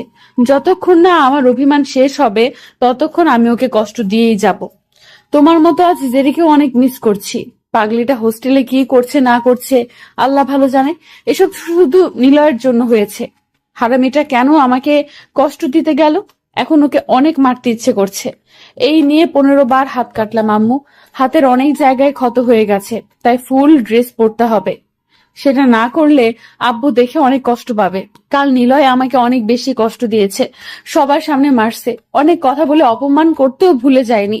জেরিকে সকালে বাসায় নিয়ে আসছি, পাগলিটাকে সারা দিন সময় দিছি, অনেকবার ক্ষমা চেয়েছি, বলে ক্ষমা করেছে, কিন্তু আমি জানি ও আমাকে ক্ষমা করতে পারেনি। এখানে থাকলে নিলয় হয়তো আরো বেশি আমাকে কষ্ট দিবে, যেটা আমি সহ্য করতে পারবো না। তাই এখনই সবাইকে না জানিয়ে বাসা থেকে চলে যেতে হচ্ছে। বড় পাপার অফিসে জব করে নিজের জীবনকে পরিচালনা করতে পারবো। অফিসের পাশে একটা ফ্ল্যাট বাসা থাকতে হবে। জানি অনেক কষ্ট হবে, কিন্তু সেই কষ্ট এত বেশি কষ্ট দিবে না। আজ থেকে ডায়েরিটাতে কোনো লেখা হবে না, এটাকে এখানেই রেখে যেতে হচ্ছে, যেন আমার পাগলি বোনটা আমাকে ভুল না বোঝে। ভালো থেকো আম্মু ওপারে, আর আব্বু জেরির আর জন্য দোয়া করো। নিলয়কে করতে আবার ভুলে যেও না। সবার জন্য উপর থেকে আশীর্বাদ করো, সবাই যেন ভালো থাকে। আল্লাহ হাফেজ। চোখের জল আজ না চাইতেও পড়তেই আছে। ডায়েরির পাতা ভিজে গেছে। চিৎকার করে বলতে ইচ্ছা করছে, আমার ভুল হয়ে গেছে জান্নাত, প্লিজ আমাকে ক্ষমা করে দিয়ে আমার অগোছালো জীবনটাতে ফিরে আসো। নিজেকে স্বাভাবিক করে জেরি রুমে গিয়ে দেখলাম কান্না করছে। কান্না করিস না, সব ঠিক হয়ে যাবে। ভাইয়া, আমি সত্যি আপুকে এতদিন ভুল বুঝে আসছি, ভেবে আসছি আপু একটা পথরাখী মেয়ে, কিন্তু আমার আপু মোটেও তেমন না। আপু অনেক ভালো একটা মেয়ে, এমন আপুকে ভাগ্য করে পেতে হয়। কিন্তু দেখো, ছোটবেলার মতো এখনো আবার হারিয়ে ফেলছি। জান্নাত ফিরে আসবে, আমি আঙ্কেলের সাথে কথা বলছি, তুই রুমেই থাক। হুম। রুম থেকে বের হয়ে আঙ্কেলের রুমে আসলাম। আপনাকে কিছু কথা বলার ছিল। হ্যাঁ বল। আঙ্কেল, আমি চাই আমি আপনার বড় ভাইয়ের অফিসে জব করতে। সেটা সম্ভব না। কেন সম্ভব না? বড় ভাই এখন আমেরিকা থাকেন, আর সেখানেই তার অফিস। তো কি হয়েছে? তোর পড়াশোনা বন্ধ হয়ে যাবে। আমার আর পড়াশোনা করতে হবে না। আপনি আপনার ভাইকে বলেন আমি ওনার অফিসে জয়েন করছি, কিন্তু এটা জান্নাত যেন না জানে। কিন্তু নিলয়। আমি আর কোনো কথা শুনতে চাই না। আমি বাসায় গিয়ে সব প্যাক করে নিচ্ছি, পরশু আমি রওনা দিচ্ছি। যদি জান্নাত জেনে যায় তখন? সেটার জন্যই তো বললাম আপনার ভাইকে বলে রাখতে, যেন কেউ না জানে। ঠিক আছে। ভাইয়া, আমিও যাব। তুই গেলে আঙ্কেল একদম একা হয়ে পড়বে। মাঝে মাঝে কল দিয়ে সব বলবো তোকে। ঠিক আছে। এখন আমি যাচ্ছি। ঠিক আছে। বাসা থেকে বের হয়ে ভাইয়াকে কল দিয়ে বাসায় থাকতে বললাম, কারণ জানতে চাইলে বলছি। বাসায় এসে সব বলছি। বাসায় এসে সবাইকে নিচে ডাকলাম। এইভাবে চেঁচাচ্ছিস কেন? এখনো চেঁচানোর কিছু হয়নি। যদি তোমরা আমার কথা না শোনো তাহলে চেঁচাবো। কি বলবি সেটা বল।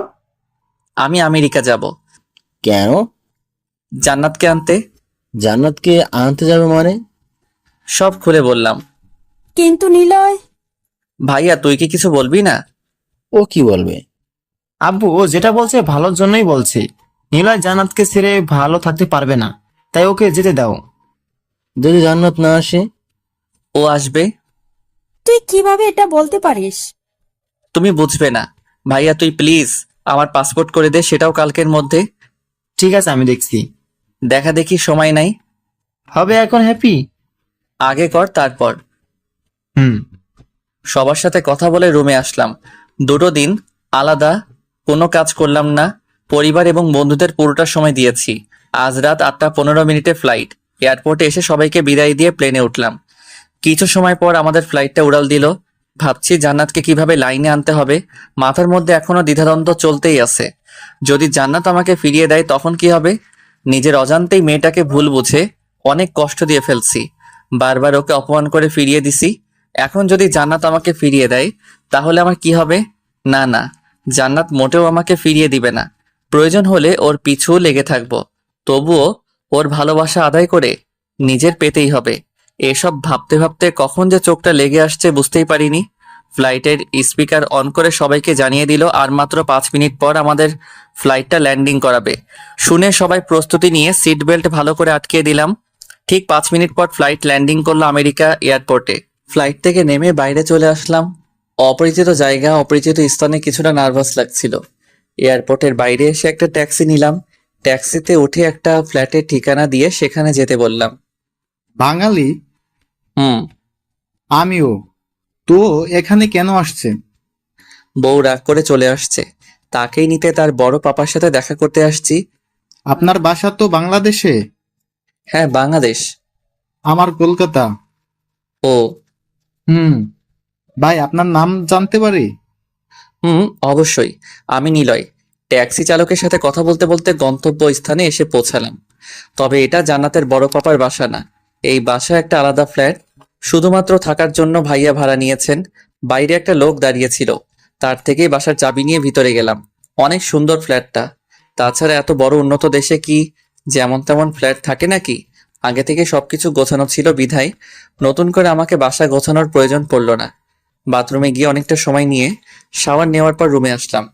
বাসায় সবকিছু থাকলেও খাওয়ার জন্য কিছু নেই। রেডি হয়ে বাইরে একটা রেস্টুরেন্টে গেলাম। দিনটা একাকিত্বর মাঝেই পার করতে হলো। পরের দিন সকালে হালকা নাস্তা করে জান্নাতের বড় পাপার অফিসে গেলাম। তুমি কে আর এখানে কেন এসেছো? আমি নিলয় এবং আমার এমডি স্যারের সাথে কথা বলা উচিত, তো বলবেন এমডি স্যার কোথায়? কয়েক সেকেন্ড অপেক্ষা করুন। ঠিক আছে। তুমি কোথা থেকে এসেছো? বাংলাদেশ থেকে। আমাকে আর কিছু না বলে ফোনে কথা বলতে লাগলো। কথা বলা শেষ করে আমাকে নিয়ে একটা কেবিনের সামনে গিয়ে ভিতরে যেতেই বলল। বুঝতে দেরি হলো না, এটা স্যারের রুম। স্যার আসবো? আসো, বসো এখানে। ধন্যবাদ। তোমার রফিক আঙ্কেল আমাকে সব বলেছে। জানোই তো মেয়েটা একদম জেদি, তারপরে কোনো কষ্ট দিতে গেলে। হুম। এখন কি করতে হবে আমাকে? আপনার কিছু করতে হবে না, শুধু আমাকে আপনার অফিসে জবের জন্য রেখে দেন। ঠিক আছে, তোমার যেদিন ইচ্ছা সেদিন থেকেই তাহলে জয়েন করো। আমার ইচ্ছা আজ থেকেই। ঠিক আছে, চলো। স্যার আরেকটা কথা, কি?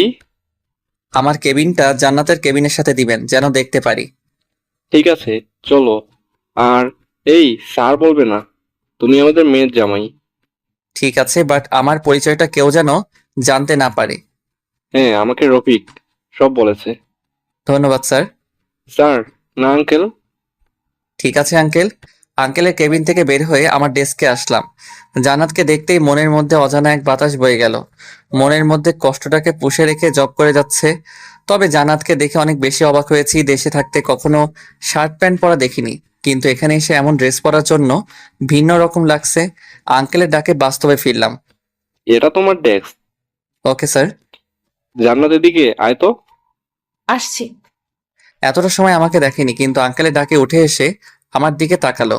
প্রথমে এক নজরে কিছু সময় তাকিয়ে থাকার পর মাথা নিচু করে নিল। জান্নাত, তুই নিলয়কে ওর কাজ বুঝিয়ে দিস তোমা। বড় পাপা, এটার জন্য অন্য কাউকে দায়িত্ব দেওয়া যায় না? দেখা যায়, বাট তারা তো আমার বিশ্বস্ত কর্মচারী না। ঠিক আছে।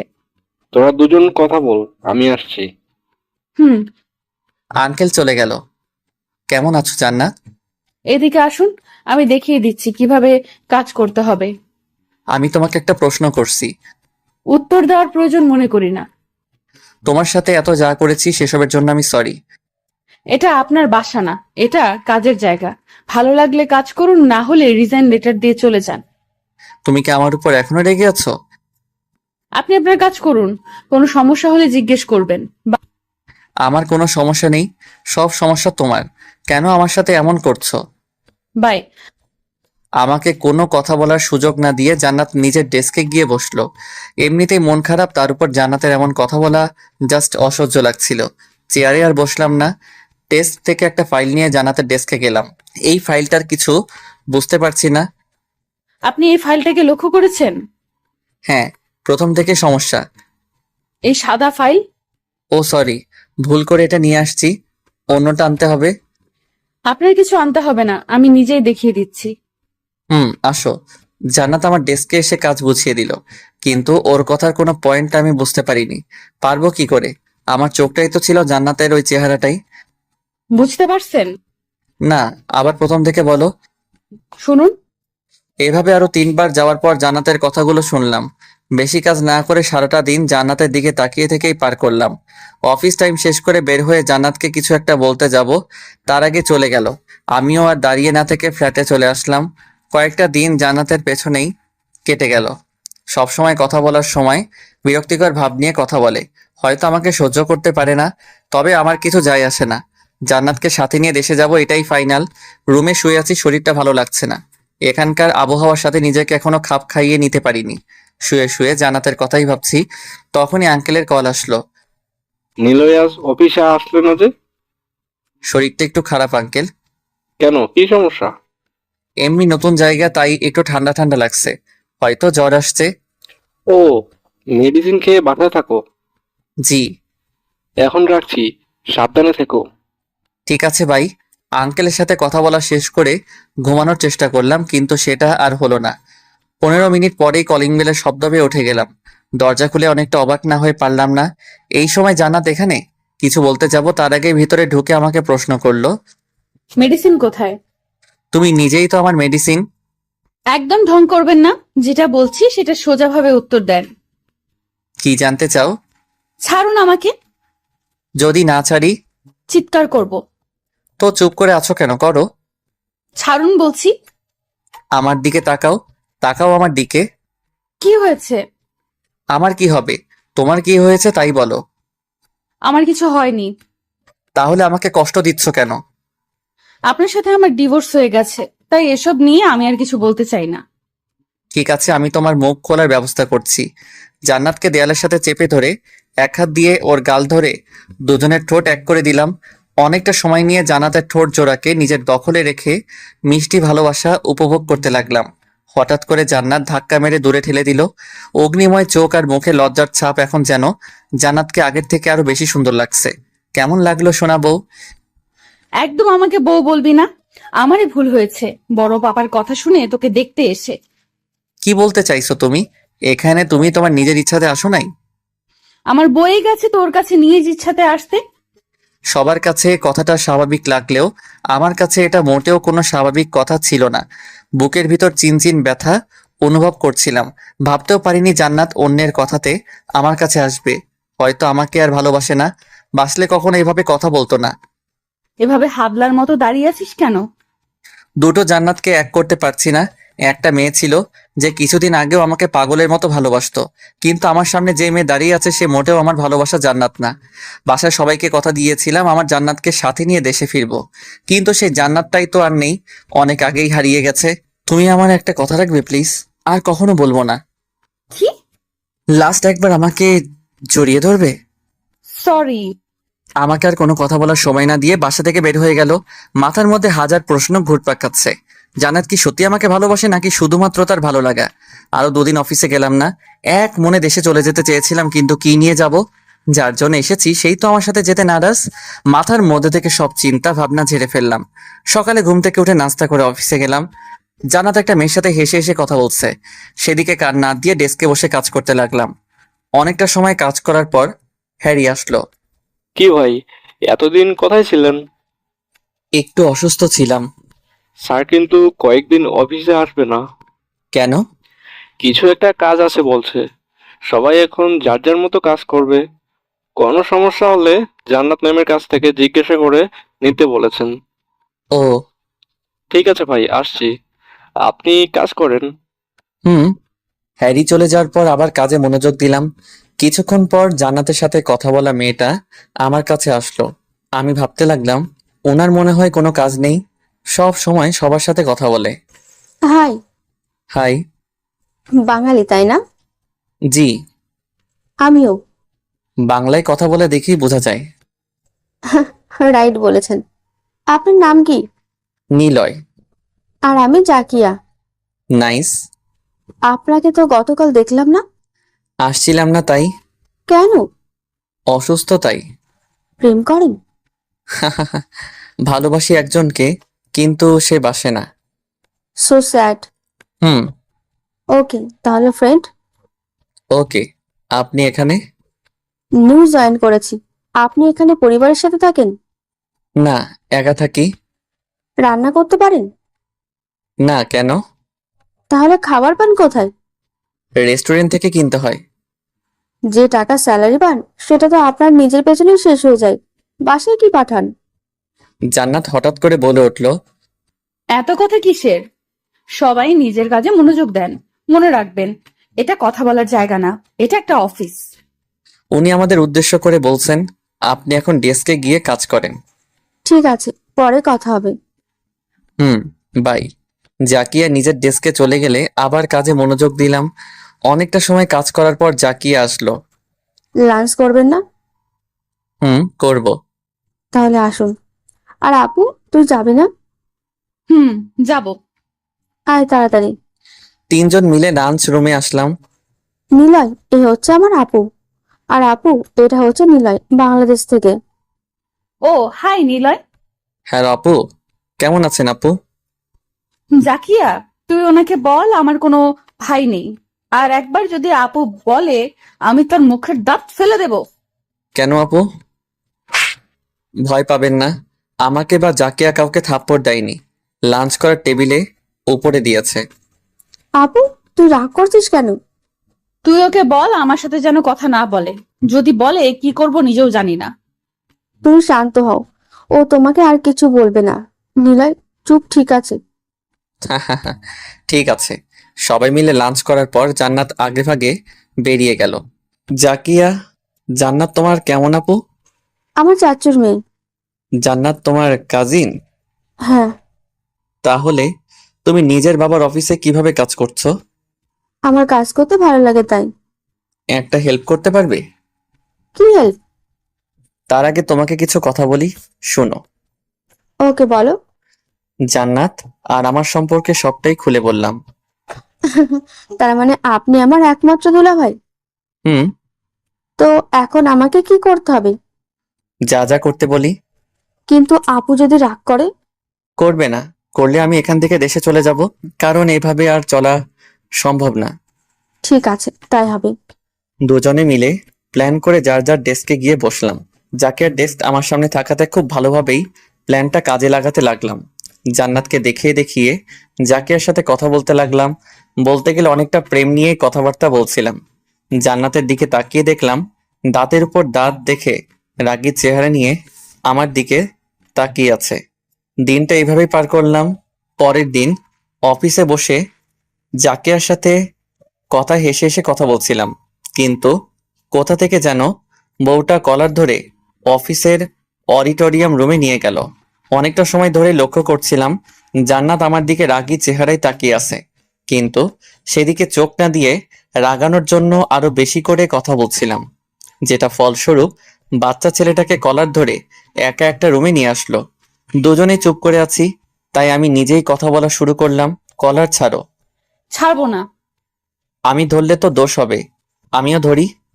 কি ধরবি তুই? আমার যেটা ধরে আছো। লজ্জা করে না মেয়েদের এমন কথা বলতে?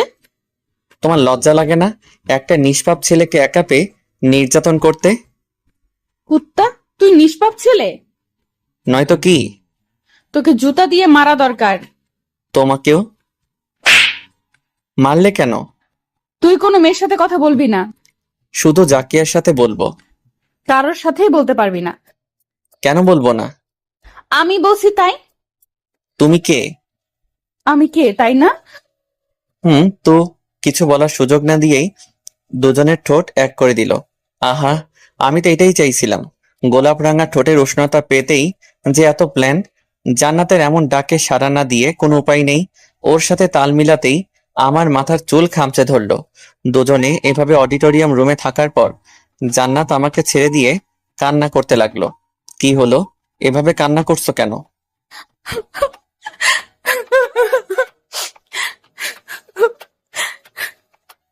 আরে বলবে তো। তুই একদম ভালো না।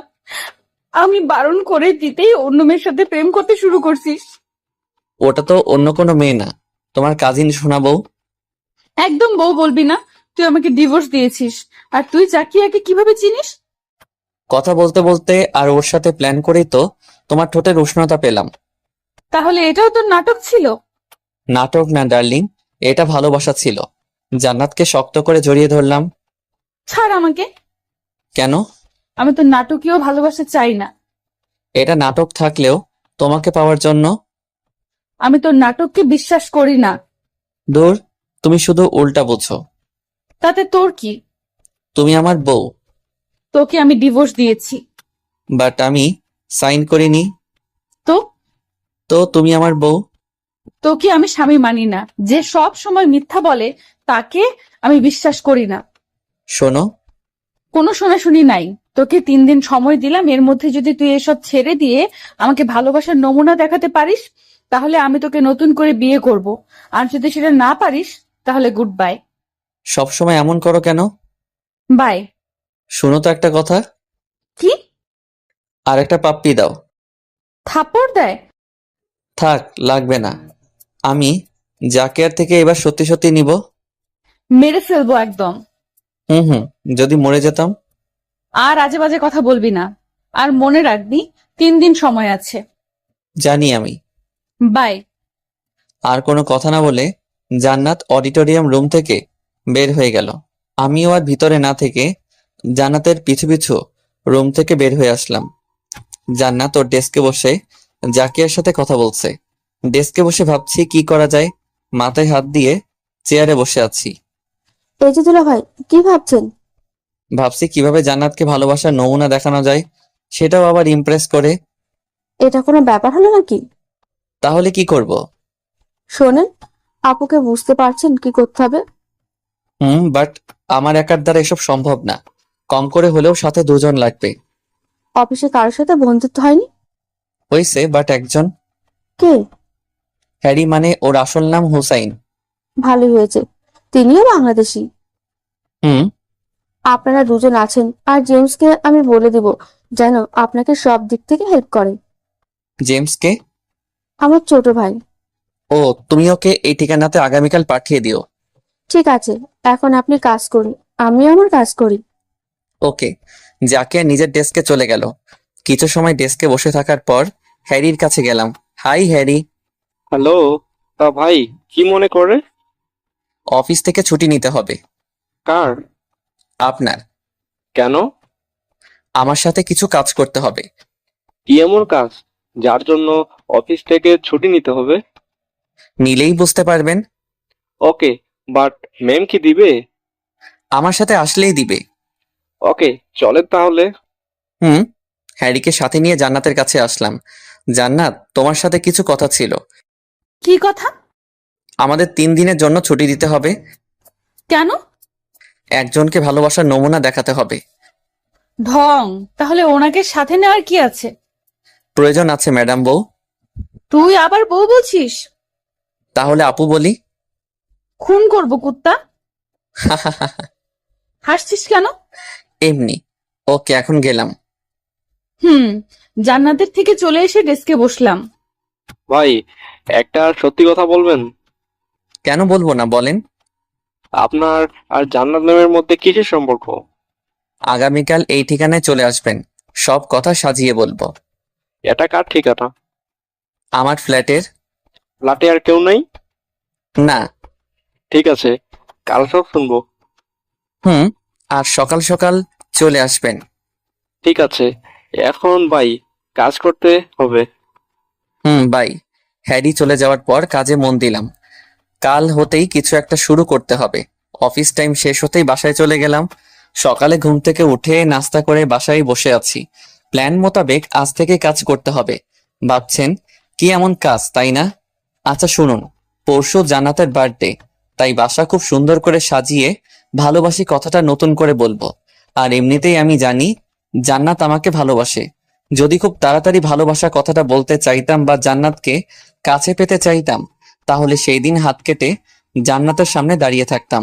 কারণ ভালোবাসার মানুষ যতই অবহেলা অভিমান করে থাকুক না কেন, তার কষ্টটুকু এক মুহূর্তের জন্য সহ্য করতে পারবে না। সে যাই হোক, বাসায় একাই বসে আছি, তখন হ্যারি আসলো। কি অবস্থা ভাই? এই তো ভাই, আসুন ভিতরে। হ্যাঁ, এখন বলুন, কেন এত জরুরি তরফ? আপনি হয়তো আন্দাজ করতে পারছেন আমার আর জান্নাতের মধ্যে কিসের সম্পর্ক। ম্যাডাম আপনার স্ত্রী, রাইট? রাইট।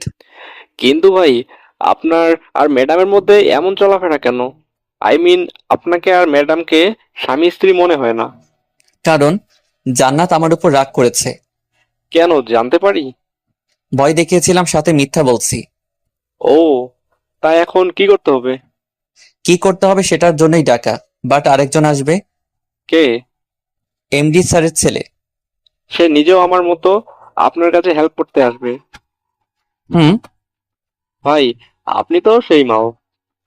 হোপ, মাল কাকে বলেন? আরে ভাই, এই মাল সেই মাল না, এটা তো। পুরোটা কথা বলার আগে কলিং বেল বেজে উঠলো।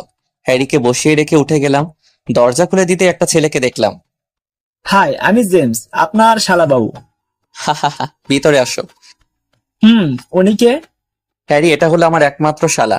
আর জেমস, উনি হলো হ্যারি, তোমাদের অফিসে জব করে। Hi James. Hello bro. এখন চলো কাজের কথায় আসি। হ্যাঁ, সেটাই ভালো। দুলা ভাই, আমি কিছু লাইটিং অর্ডার করেছি, বিকাল হতেই ওরা চলে আসবে। গুড, বাট আরো কিছু করতে হবে। আজকে অন্তত বাসাটা গুছিয়ে নেই। ঠিক বলেছেন, চলেন শুরু করা যাক। ওকে। সবাই বাসাটাকে সুন্দর করে সাজাতে লেগে পড়লাম। সারাটা দিন বাসাটাকে একদম পরিপাটি করে নিলাম। বিকেল হতেই লাইটিং করার জন্য লোকজন আসলো। তাদের সাথে জেমস কথা বলে নিল এবং তারা বাসায় লাইটিং করতে লাগলো। সন্ধ্যা হতেই সবাই চলে গেল। সারাদিন অনেক কাজ করে অনেক ক্লান্ত হয়ে পড়েছি। বিছানার উপর শরীরটা এড়িয়ে দিতেই জেরির কল আসলো। হ্যাঁ জেরি, কি খবর? আমার কথা বাদ দাও, তোমার কাজ কত দূর সেটা আগে বলো। প্রায় শেষ। এখন শুধু তোর বোনকে সারপ্রাইজ দিব, ব্যাস আমার কাজ শেষ। কি সারপ্রাইজ দিবে? বার্থডে উইশ করব। ও, আঙ্কেলের কি অবস্থা? ভালো। ঠিক আছে, এখন রাখছি। বাই। বাই। জেরির সাথে কথা বলা শেষ করে খাবার না খেয়ে ঘুমিয়ে গেলাম। পরের দিন রাতে খাবার না খাওয়ার জন্য অনেকটা ক্ষুধা লাগছিল, তাই ফ্রিজ থেকে রাতের খাবার গরম করে খেয়ে নিলাম। অনেকটা সময় বসে থাকার পর ওরা দুজন আসলো, তবে জেমস অনেকগুলো ফুল নিয়ে আসছে। এসব ফুল কেন? বাসায় রাখলে আরো সুন্দর দেখাবে। তোমাকে কে বলছে? আপুরাই বলেছে। তুমি জান্নাতকে সব বলে দিছো? আরে না, ওনারাই বলেছিল বাসায় ফুল রাখলে বাসাটা অনেক সুন্দর দেখায়। তাদের কথা শুনেই আমি এসব নিয়ে আসছি। ও, ভালো করছো। এখন সব কাজ করতে হবে, আগামীকাল সারপ্রাইজ দিতে হবে। তিনজন কাজ করতে শুরু করলাম। আজ তেমন কাজ নেই, তাই দুপুর হতে কাজ শেষ করে দুজন চলে গেল। বাসায় বলতে আমি ছাড়া আর কেউ নেই। বাসায় না থেকে বাইরে এসে ঘুরতে বের হলাম। শহরটাকে এখনো ভালো করে দেখা হয়নি। সন্ধ্যা অবধি ঘোরাঘুরি করে রেস্টুরেন্ট থেকে খাবার প্যাক করে বাসায় নিয়ে আসলাম। বউ থেকেও ব্যাচেলারদের মতো জীবন পার করতে হচ্ছে। আমাকে এভাবে অবহেলা করা? ডার্লিং, তুমি অবশ্যই শাস্তি পাবে। বিকেলবেলা কয়েকজনকে ইনভাইট করা হয়েছিল, তারা বিকেল হতেই বাসায় চলে আসলো। এটা অবশ্য জাকিয়ার কাজ। সবকিছু প্রস্তুত করতে করতে সন্ধ্যা হয়ে গেল। সবকিছু গোছানোর কাজ শেষ, এখন শুধু জান্নাতের অপেক্ষা। পকেট থেকে ফোন বের করে কল দিলাম। কি করছো? তুই কে? আমি কে মানে? আমি তোমার সদ্য বিয়ে করা স্বামী। তোকে আমি কি শর্ত দিয়েছিলাম? সেটার জন্যই তো কল দিয়েছি। কি বলবি বল। আমার বাসায় চলে আসো এখন। আমি যেতে পারবো না। প্লিজ, না করো না। বলছি তো আমি যাব না।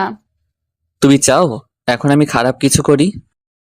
যেটা খুশি সেটা কর, আমার কি। তোমার কিছু না? না। Okay bye. কল কেটে দিয়ে ফোনটা ফ্লোরে ছুঁড়ে মারতেই সবাই এগিয়ে আসলো। কি হয়েছে? জান্নাত আসবে না? তাই বলে ফোন ভেঙে ফেলার কি আছে? আমার ভালো লাগছে না। তুমি প্লিজ সবাইকে নিয়ে চলে যাও, আর আমি আগামীকাল সকাল হতেই দেশে ফিরে যাব। তাহলে আপু? অন্য কারোর সাথে তাকে বিয়ে দিয়ে দাও। কিন্তু ভাইয়া। প্লিজ এখন যাও, আমার এসব শুনতে আর ভালো লাগছে না। আমাকে একা থাকতে দাও। হুম। সবার কাছে আমি ক্ষমা চাইছি। সবাইকে ইনভাইট করার পরেও আপনাদের জন্য কিছু করতে পারলাম না। আমাকে ক্ষমা করবেন। It's okay. একে একে সবাই বাসা থেকে চলে গেল। বাসার লাইট সব বন্ধ করে দিয়ে সোফার উপরে বসে পড়লাম। কেন জান্নাত এমন করছে এটা আমার কাছে অজানা, কিন্তু যে সময়টুকু দিয়েছিল সেটা এখনো শেষ হয়নি। তারপরেও বারবার কেন এমন করবে? সবাই চলে যাওয়ার 5 মিনিট হতেই কলিং বেল বেজে উঠল। হয়তো জাকিয়া বা জেমস এসেছে। উঠে গিয়ে দরজা খুলে দিতেই অবাক দৃষ্টিতে তাকিয়ে রইলাম। তার থেকেও অবাক হয়েছি তার এমন কাজ দেখে। হ্যাঁ, জান্নাত এসেছে। দরজা খুলে দিতেই কোনো কথা না বলে আমার ঠোঁটের সাথে তার নিজের ঠোঁট মিলিয়ে নিল। বারবার ছাড়াতে গিয়েও ব্যর্থ হলাম। রাগ, অভিমান, সাথে মিষ্টি ভালোবাসা সব আমার ঠোঁটের থেকে নিচ্ছে। কেন জানি এখন আমার এসব ভালো লাগছে না। জান্নাতের থেকে ছুটার জন্য জোরে ধাক্কা দিলাম। জান্নাত আমার থেকে দূরে সরিয়ে যেতেই শুরু করলো তার শাসন বা বকা। কুত্তা, সারা বাসা সাজিয়ে এখন লাইট অফ করে রাখছিস কেন? ইচ্ছা তাই। কোথায় সবাই? কারা? যাদের ইনভাইট করেছিলি তারা। সবাইকে তাড়িয়ে দিছি। কেন? কেন মানে? সব তোর জন্য করেছি। তুই ফোনে উল্টাপাল্টা বললি কেন? আমি তো মজা করছিলাম, আর তুমি যখন আমাকে কল দিলে তার আগেই আমি রওনা দিয়েছিলাম। মজা মানে? আরে পাগল, আমি সব জানতাম তোমার বাসায় সিসি ক্যামেরা লাগানো আছে। আমার বাসায় সিসি ক্যামেরা? আর আমি নিজেই জানি না? হ্যাঁ, জানো না? ভালো। দাঁড়াও, তোমাকে দেখাচ্ছি। তার আগে লাইট অন করো। হুম। বাসার সব লাইট জ্বালিয়ে দিলাম। এখন আসো। হুম। জান্নাত আমাকে কিছু না বলে হাত ধরে ফুলের টবের কাছে নিয়ে গেল। এই দেখো। বাট তুমি এসব কি করে করলে? আরো কয়েকটা আছে, সেগুলো আগে বের করি, তারপর বলবো। হুম। বাসার প্রায় সব জায়গায় সিসি ক্যামেরা লাগানো ছিল, শুধুমাত্র আমার বেডরুম ছাড়া। শোনো, আমি তোমার সব খবর রাখতাম, বাট আফসোস তুমি আমাকে ভালোবাসা দেখানোর আগেই আমি দেখে ফেলছি। তো তো আমি ইমপ্রেস হইনি। তাহলে দাঁড়িয়ে আছো কেন? যাও এখান থেকে। আগামীকাল আমি দেশে চলে যাচ্ছি। যাওয়ার দেরি আছে, তবে তোমাকে একটা টিপস দিতে পারি। কি? আমার জন্য যে রিংটা এনেছো সেটা দিয়ে যদি প্রপোজ করতে পারো তাহলে আমি রাজি। আর কোনো কথা বলার সুযোগ না দিয়ে পাশে থাকা ছোট একটা কাপড় দিয়ে চোখ বেঁধে দিলাম। কি হলো, এমন করছো কেন? কোথায় কি করছি? চোখ বাঁধার কি আছে? প্রপোজ করব তাই। তাহলে? তাহলে এটা এখন আমি যেটা বলবো সেটাই করবে। হুম। জান্নাতকে ধরে নিয়ে বেডরুমে নিয়ে আসলাম। রুমের মধ্যে জান্নাতের জন্য বার্থডে কেক রয়েছে। হয়তো বাসার সবকিছু সাজানো দেখেছে, বাট তার জন্য আসল সারপ্রাইজটাই দেখেনি। জান্নাতকে কেকের সামনে দাঁড় করিয়ে চোখের বাঁধন খুলে দিয়ে হাঁটু গেড়ে বসলাম। আমি কোনো কবি নই যে তোমাকে আমার ভালোবাসার কথাটি কবিতা পাঠ করে বলবো। আমি কোনো দার্শনিক নই যে তোমাকে ভিন্ন ভিন্ন জায়গার নাম দিয়ে ভালোবাসা প্রকাশ করব। আমি যে তোমাকে এসব ছাড়াই কথাটি বলতে চাই। রংধনুকে যেমন তার 7 রং ছাড়া অপূর্ণ লাগে, ঠিক আমার জীবনেও তুমি সেই রংধনুর রঙের মতো।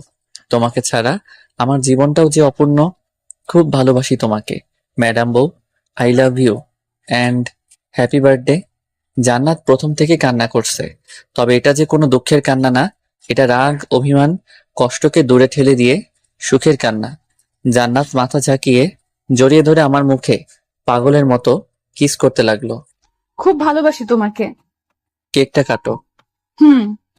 Happy birthday to you. Happy birthday to dear বউ। Happy birthday to you. নাও হা করো। না, আগে তুমি খাও। এখন তুমি খাও। হুম। আর জান্নাত, বাসায় এসব সিসি ক্যামেরা কিভাবে লাগালে? জেমসকে বলে করিয়েছি। বাট সে তো বললো তুমি কিছুই জানো না।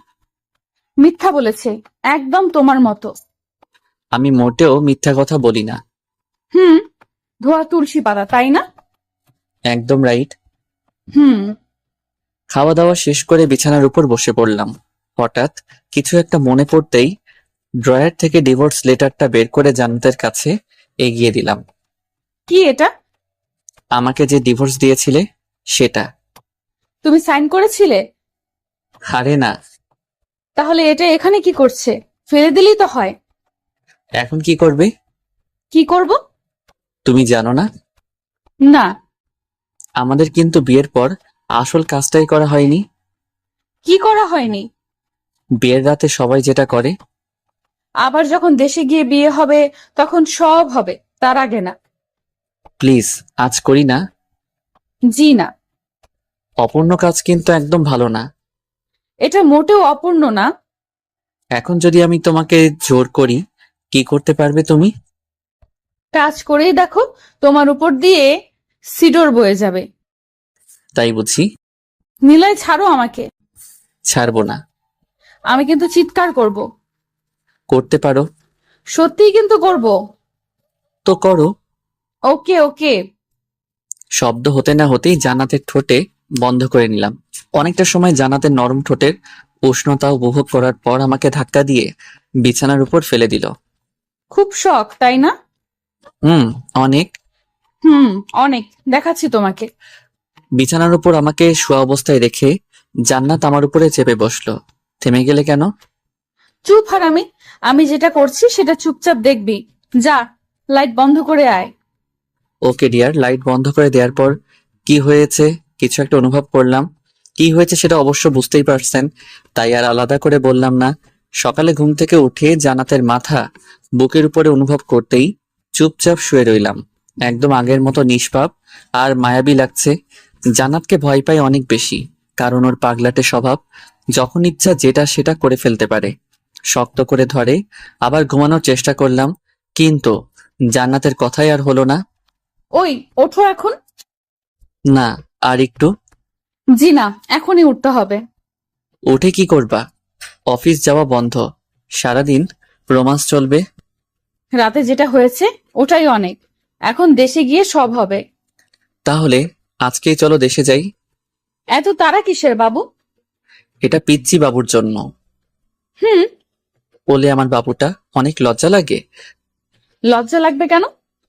তাহলে আমার থেকে চোখ সরিয়ে নিলে কেন? কোথায় নিয়েছি? আমার চোখের দিকে তাকাও। ওকে। একটু সময় তাকিয়ে থাকার পরেই ফিক করে হেসে দিয়ে জড়িয়ে ধরলো। নামিয়ে নিলে কেন? জানি না, তবে আমার লজ্জা লাগছিল। তুমি তো মাত্র বললে তোমার লজ্জা নেই। ঠিক আছে, আমার লজ্জা আছে। এবার তুমি হ্যাপি? হুম। ওকে, এখন উঠে ফ্রেশ হয়ে নাও। আমাকে তুলো। আমার বইয়েই গেছে। বলো কি, আমাকে তুলবার মতো শক্তি নেই? কি বললি তুই? রেপ করবে নাকি? কুত্তা, তোর মুখে কি কিছুই আটকায় না? সব সময় উল্টাপাল্টা কথা বলিস। তুমি যেভাবে রাগ দেখাচ্ছ, আমার মনে হচ্ছে রাতের কাজটা আবার করবে। তোর সাথে কথা বলার চেয়ে পাগলের সাথে কথা বলাই বেটার। ঢং করতে হবে না, এখন উঠতে দাও। ওঠো। দুজন উঠে বাথরুমে গেলাম ফ্রেশ হতে। রেডি হয়ে জান্নাতের বড় পাপার বাসায় গিয়ে সবার সাথে কথা বলে বিদায় নিলাম। আগামীকাল দেশে ফিরবো। বাট আজ বিদায় নেওয়ার কারণ, কাল ওনাদের সাথে তেমন দেখা করতে পারবো না। সারাদিন ঘোরাঘুরি করে বাসায় চলে আসলাম। রাতে ঘুমানোর আগে ভাইয়াকে কল দিয়ে বললাম আগামীকাল আমরা বাসায় আসছি। পরের দিন সকাল থেকে সব প্যাকিং করতে লাগলাম। সন্ধ্যা হতেই এয়ারপোর্টের উদ্দেশ্যে রওনা দিলাম। জেরিকে এখনো কল দিয়ে কিছু বলেনি, ভাবছি একদম সারপ্রাইজ দিব। এয়ারপোর্টে এসে ঘড়িতে সময় দেখলাম 19টা 9 বাজে। নিরাপত্তা রক্ষী আমাদের দেখে ফ্লাইটে যেতে বলল। পাশাপাশি দুজনের সিট থাকাতে জান্নাতকে খুব ভালো করে রাখাতে পারছিলাম। জান্নাত, একটা কথা বলি? কি? I love you. এটা বলার জন্য পারমিশন লাগে? এটা বললাম যেন তুমি রাগ না করো। তাহলে আসল কথা কি? তোমাকে পেতনির মতো লাগছে। কুত্তা, আমাকে পেতনির মতো লাগছে? তাহলে তুই আমাকে বিয়ে করছিস কেন? তোমার বাবার সব সম্পত্তি হাতিয়ে নেওয়ার জন্য। তা না হলে কি তোমাকে বিয়ে করতাম? তুই আমার কাছে আর একদম আসবি না। দেশে গিয়েই তোকে ডিভোর্স দিব। ডিভোর্স কেন? আমি পেতনি তাই। আরে বাবু, আমি তো মজা করছিলাম। রাখ তোর মজা, তুই আমাকে ডাকবি না। কেন বউ? কুত্তা, তোকে আমি। কিছু একটা করতে চেয়েও আশেপাশে লোকজন দেখে শান্ত হয়ে গেল। কি হলো, থেমে গেলে কেন? মারো আমাকে। কিছু করলেই শুধু মারে। তুই আগে দেশে চল, তোর গোষ্ঠীর সবার সামনে তোর মাথা ফাটাবো। হ্যাঁ, আইসে। আমার আম্মু তোমাকে কুয়ার জলে ফেলে দিবে। তোর আম্মু কার কথা শুনে দেখা যাবে। হুম, দেখা যাবে। এখন চুপ থাক তুই। কেন চুপ থাকবো? আমি বসি তাই। ওকে ডার্লিং, আমি চুপ। Good boy. আর কোনো কথা বললাম না। জান্নাত চোখ বন্ধ করে আছে। কিছু সময় জান্নাতের দিকে তাকিয়ে থাকতে থাকতে ওর কাঁধে মাথা রেখে ঘুমিয়ে গেলাম। ফ্লাইট ল্যান্ডিং করা ঠিক আগ মুহূর্তে সবাইকে অ্যালার্ট হওয়ার জন্য জানানো হলো। জান্নাতকে জাগিয়ে দিয়ে দুজন নিজেদের বেল্ট ঠিক করে নিলাম। ঠিক সময় ফ্লাইট বাংলাদেশ বিমানবন্দরে ল্যান্ডিং করানো হলো। এয়ারপোর্টের সব রকম সমস্যা সমাধান শেষ করে বাইরে চলে আসলাম। বাইরে এসে একটা গাড়ি ঠিক করে বাসার দিকে রওনা দিলাম। একটা কথা প্রমিস করবে? কি? বাসায় গিয়ে কান্না করবে না? চেষ্টা করব।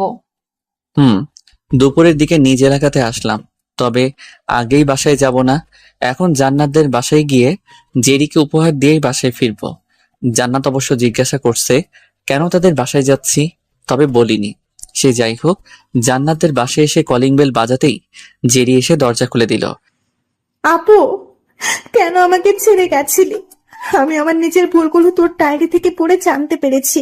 প্লিজ আপু, আমাকে ক্ষমা করে দে, আর প্রমিস কর আমাকে ছেড়ে কোথাও চলে যাবি না। এখানে প্রমিস করবে কেন? এখন থেকে তো আমাদের বাসায় থাকবে। কেন? কারণ তোর আপু আমার একমাত্র বউ। ভাইয়া, এবার কিন্তু আপুকে বলে মাইর দিব। জেরি, আপু কোথায়? কলেজ থেকে এখনো আসেনি। ও চল রুমে যাই। আমি বাসায় যাচ্ছি। লাঞ্চ করে যাও। না, বাসায় গিয়ে করব। জেরি, তুই ভেতরে যা, আমি আসছি। ঠিক আছে। Thank you. আরে পাগলি, কান্না করছো কেন? এমনি। তুমি প্রমিস করেছো কান্না করবে না। বলেছি চেষ্টা করব। তাহলে ওকে। মা, এখন জেরির সাথে আড্ডা দাও, আমি বাসায় যাই। সাবধানে যাবে। বাই। বাই। জান্নাতদের বাসা থেকে বের হয়ে বাসায় চলে আসলাম। বাসায় এসে সবার সাথে কথা বলে রুমে গিয়ে ফ্রেশ হয়ে নিলাম। তাতে জান্নাতের বাবার সাথে আব্বু কথা বলে বিয়ের অনুষ্ঠানের ব্যবস্থা করলো। ডাবল বিয়ে যাকে বলে। সবাইকে আমাদের আগের বিয়ের কথা বললে ওনারা রাজি হলেও জান্নাত রাজি নয়, তাই প্রোগ্রাম করে বিয়েটা করতে হবে। 5 দিন পর আমাদের বিয়ে। সবাই এখন বিয়ে নিয়ে ব্যস্ত। শপিং করার জন্য জান্নাত আমাকে বললে রাজি হইনি, কারণ মেয়েদের সাথে বিয়ে শপিং করার মানে অর্ধেক মরে যাওয়া। তবে এটার জন্য মহারানী রাগ করে কথা বলা বন্ধ করে দিছে। তাই বিয়ের আগে আর কোনো কথা হয়নি। দেখতে দেখতে বিয়েটা হয়ে গেল। এখন আমি রুমের দরজার বাইরে। বন্ধুদের ধাক্কা ধাক্কিতে দরজা খুলে দিয়ে রুমে ঢুকে দেখলাম জান্নাত ঘোমটা দিয়ে বিছানার উপরে বসে আছে। রুমের দরজা আটকিয়ে জান্নাতের কাছে যাওয়ার পরেও চুপচাপ বসে আছি। শুনেছি বিয়ের রাতে বর রুমে আসলে বউ তাকে সালাম করে, কিন্তু এটা আর হলো না। জান্নাতের পাশে গিয়ে বসতেই ধাক্কা দিয়ে ফেলে দিল। কি হলো, ধাক্কা দিলে কেন? এত দেরি হলো কেন? বন্ধুদের সাথে আড্ডা দিচ্ছিলাম। তাহলে তোর বন্ধুদের সাথে বাসর কর গিয়ে। পাগল নাকি? তোর 14 গোষ্ঠী পাগল। বকা দিচ্ছ কেন? তো কি করব? তোমাকে যেটা করতে বলি সেটা। একদম আমার কাছে আসবে না। কেন সোনা? আমি বলছি তাই। আজ কোনো কথা শোনাশুনি নাই। আমি কিন্তু কোনো কথা বলার আগে জান্নাতের মুখ আটকে নিলাম। প্রথমে ছাড়াতে চাইলেও পরে আর বাধা না দিয়ে আমার সাথে সঙ্গ দিয়ে দুজন ভালোবাসার অতল সাগরে পাড়ি জমালাম। দীর্ঘ সময় নিয়ে জান্নাতের সাথে ভালোবাসা চলার পরে জান্নাত শাড়ি ঠিক করে বুকের উপর মাথা রেখে শুয়ে পড়ল। এভাবে 1 সপ্তাহ পর, জান্নাত তুমি এখন এই জব ছেড়ে দাও। তুমি পড়াশোনা ছেড়ে দাও। কি বলছো? আমার এখনো সময় লাগবে। আমিও জব ছাড়বো না। কেন পারবে না? সেটা আমার নিজের ব্যাপার। আমার ব্যাপারে তোমার না আসলেও চলবে। তোমার ব্যাপার আমার জানার অধিকার নেই? একদম নেই। তাহলে কে জানবে? সেটা তোমার না জানলেও চলবে। তুমি কিন্তু বাড়াবাড়ি করছো। আমি মোটেও বাড়াবাড়ি করছি না। আর আমার জবের জন্য তোমার কি এত সমস্যা হচ্ছে, যার জন্য আমাকে জব ছেড়ে দিতে তোমার যা ইচ্ছে করো, বাই। সেদিনের পর থেকেই জান্নাতের সাথে মনোমালিন্য তৈরি হয় আমার। দরকার ছাড়া কথা বলার প্রয়োজন মনে করি না। জান্নাত আর আমার দূরত্বটা দিন দিন বেড়েই চলছিল। সামান্য জব আমার জন্য ছাড়তে পারবে না, তার সাথে কথা বলতেই বিরক্তিকর লাগে। কলেজে বসে আছি, তখন রিয়া আর ওর কিছু ফ্রেন্ড আসলো। হাই। বলো, কেমন আছো? ভালো, আপনি কেমন আছেন? এই তো ভালো। একা একা কি করেন এখানে? বন্ধুদের কাজ থাকার জন্য আসতে পারিনি, তাই একা একা বসে আছি। তা ম্যাডামের সাথে বাসর কেমন হলো? খারাপ আর হয়নি। পড়াশোনা শেষ করে আপনার ইচ্ছা কি? আই মিন, কি করবেন? আব্বুর বিজনেস আছে, সেটাতে জয়েন করব। ওহ। রিয়াকে কিছু একটা বলার আগে ফোনে একটা কল আসে। পকেট থেকে ফোন বের করে দেখলো জান্নাত দিয়েছে। বলো। আব্বুর রুমে আসো। কেন? কাজ আছে। আসছি বলে বসে না থেকে ওদের থেকে বিদায় নিয়ে শ্বশুর আব্বার রুমে আসলাম। কি হয়েছে বলো? মারলে কেন? তুই অন্য মেয়ের সাথে এত হেসে হেসে কথা বলিস কেন? কই, আমার সাথে তো তোর হাসি বের হয় না। এসব তোমার না জানলেও চলবে। আমি জানবো না তো ওই মেয়েরা জানবে? সেটা আমি বলিনি, তবে তোমার যেটা খুশি সেটা ভেবে নিতে পারো। বাই। জান্নাতকে কোনো কথা বলতে না দিয়ে ক্লাসে চলে আসলাম, কিন্তু সেখানেও মেজাজটা খারাপ হয়ে গেল। পুরো স্টুডেন্টদের সামনে বিনা কারণে অপমানিত করে তবুও চুপচাপ সব সহ্য করছিলাম। কলেজ শেষ করে জান্নাতকে রেখেই বাসায় চলে আসলাম। রুমে এসে ফ্রেশ হয়ে বসে আছি, তখনই নিচ থেকে আব্বু আম্মুর ডাকে নিচে আসলাম। কি হয়েছে? তুই কলেজে অন্য মেয়েদের সাথে এত হেসে হেসে কি কথা বলিস? এমনি। কি এমনি? তুই জান্নাতকে রেখে চলে আসার মানে কি? জানি না, আর এসব ভালো লাগছে না। রুমে চলে আসলাম। কিছু সময় পর জান্নাত আসলো। সমস্যা কি তোমার? তোমার ব্যাপারে আমি কিছু বলতে পারবো না। তাহলে আমার ব্যাপারে তুমি কেন আসবে? কি বোঝাতে চাইছো তুমি? এটাই যে তুমি জব করলে আমি অন্য মেয়ের সাথে শুধু কথা না, রিলেশনে জড়াবো। কুত্তা, তোর লজ্জা লাগে না বউকে এমন বলতে? তোর লজ্জা লাগে না সবার সামনে কোনো অন্যায় ছাড়া স্বামীকে অপমান করতে? আচ্ছা, আমি সরি। লাগবে না তোর সরি, যা এখান থেকে। ঠিক আছে, আমি জব ছেড়ে দিলাম। হ্যাপি? হুম। তবে আমার কিছু শর্ত আছে। কি? তুমি শুধুমাত্র কলেজের এক্সাম দিবে, কোনো ক্লাস করতে পারবে না। সমস্যাগুলো সমাধান করব কি করে? আমি আছি কিসের জন্য? কিন্তু। কোনো কিন্তু না, যেটা বলছি সেটাই ফাইনাল। ওকে। এখন তো একটু জড়িয়ে ধরো। আসো পাগলি। আমার পাগল। শুরু হলো তাদের নতুন এক ভালোবাসার কাহিনী, যেখানে নেই কোনো কষ্ট, আছে শুধু ভালোবাসা। হাই বন্ধুরা, গল্পটা কেমন লাগলো অবশ্যই কমেন্ট করে জানাবেন।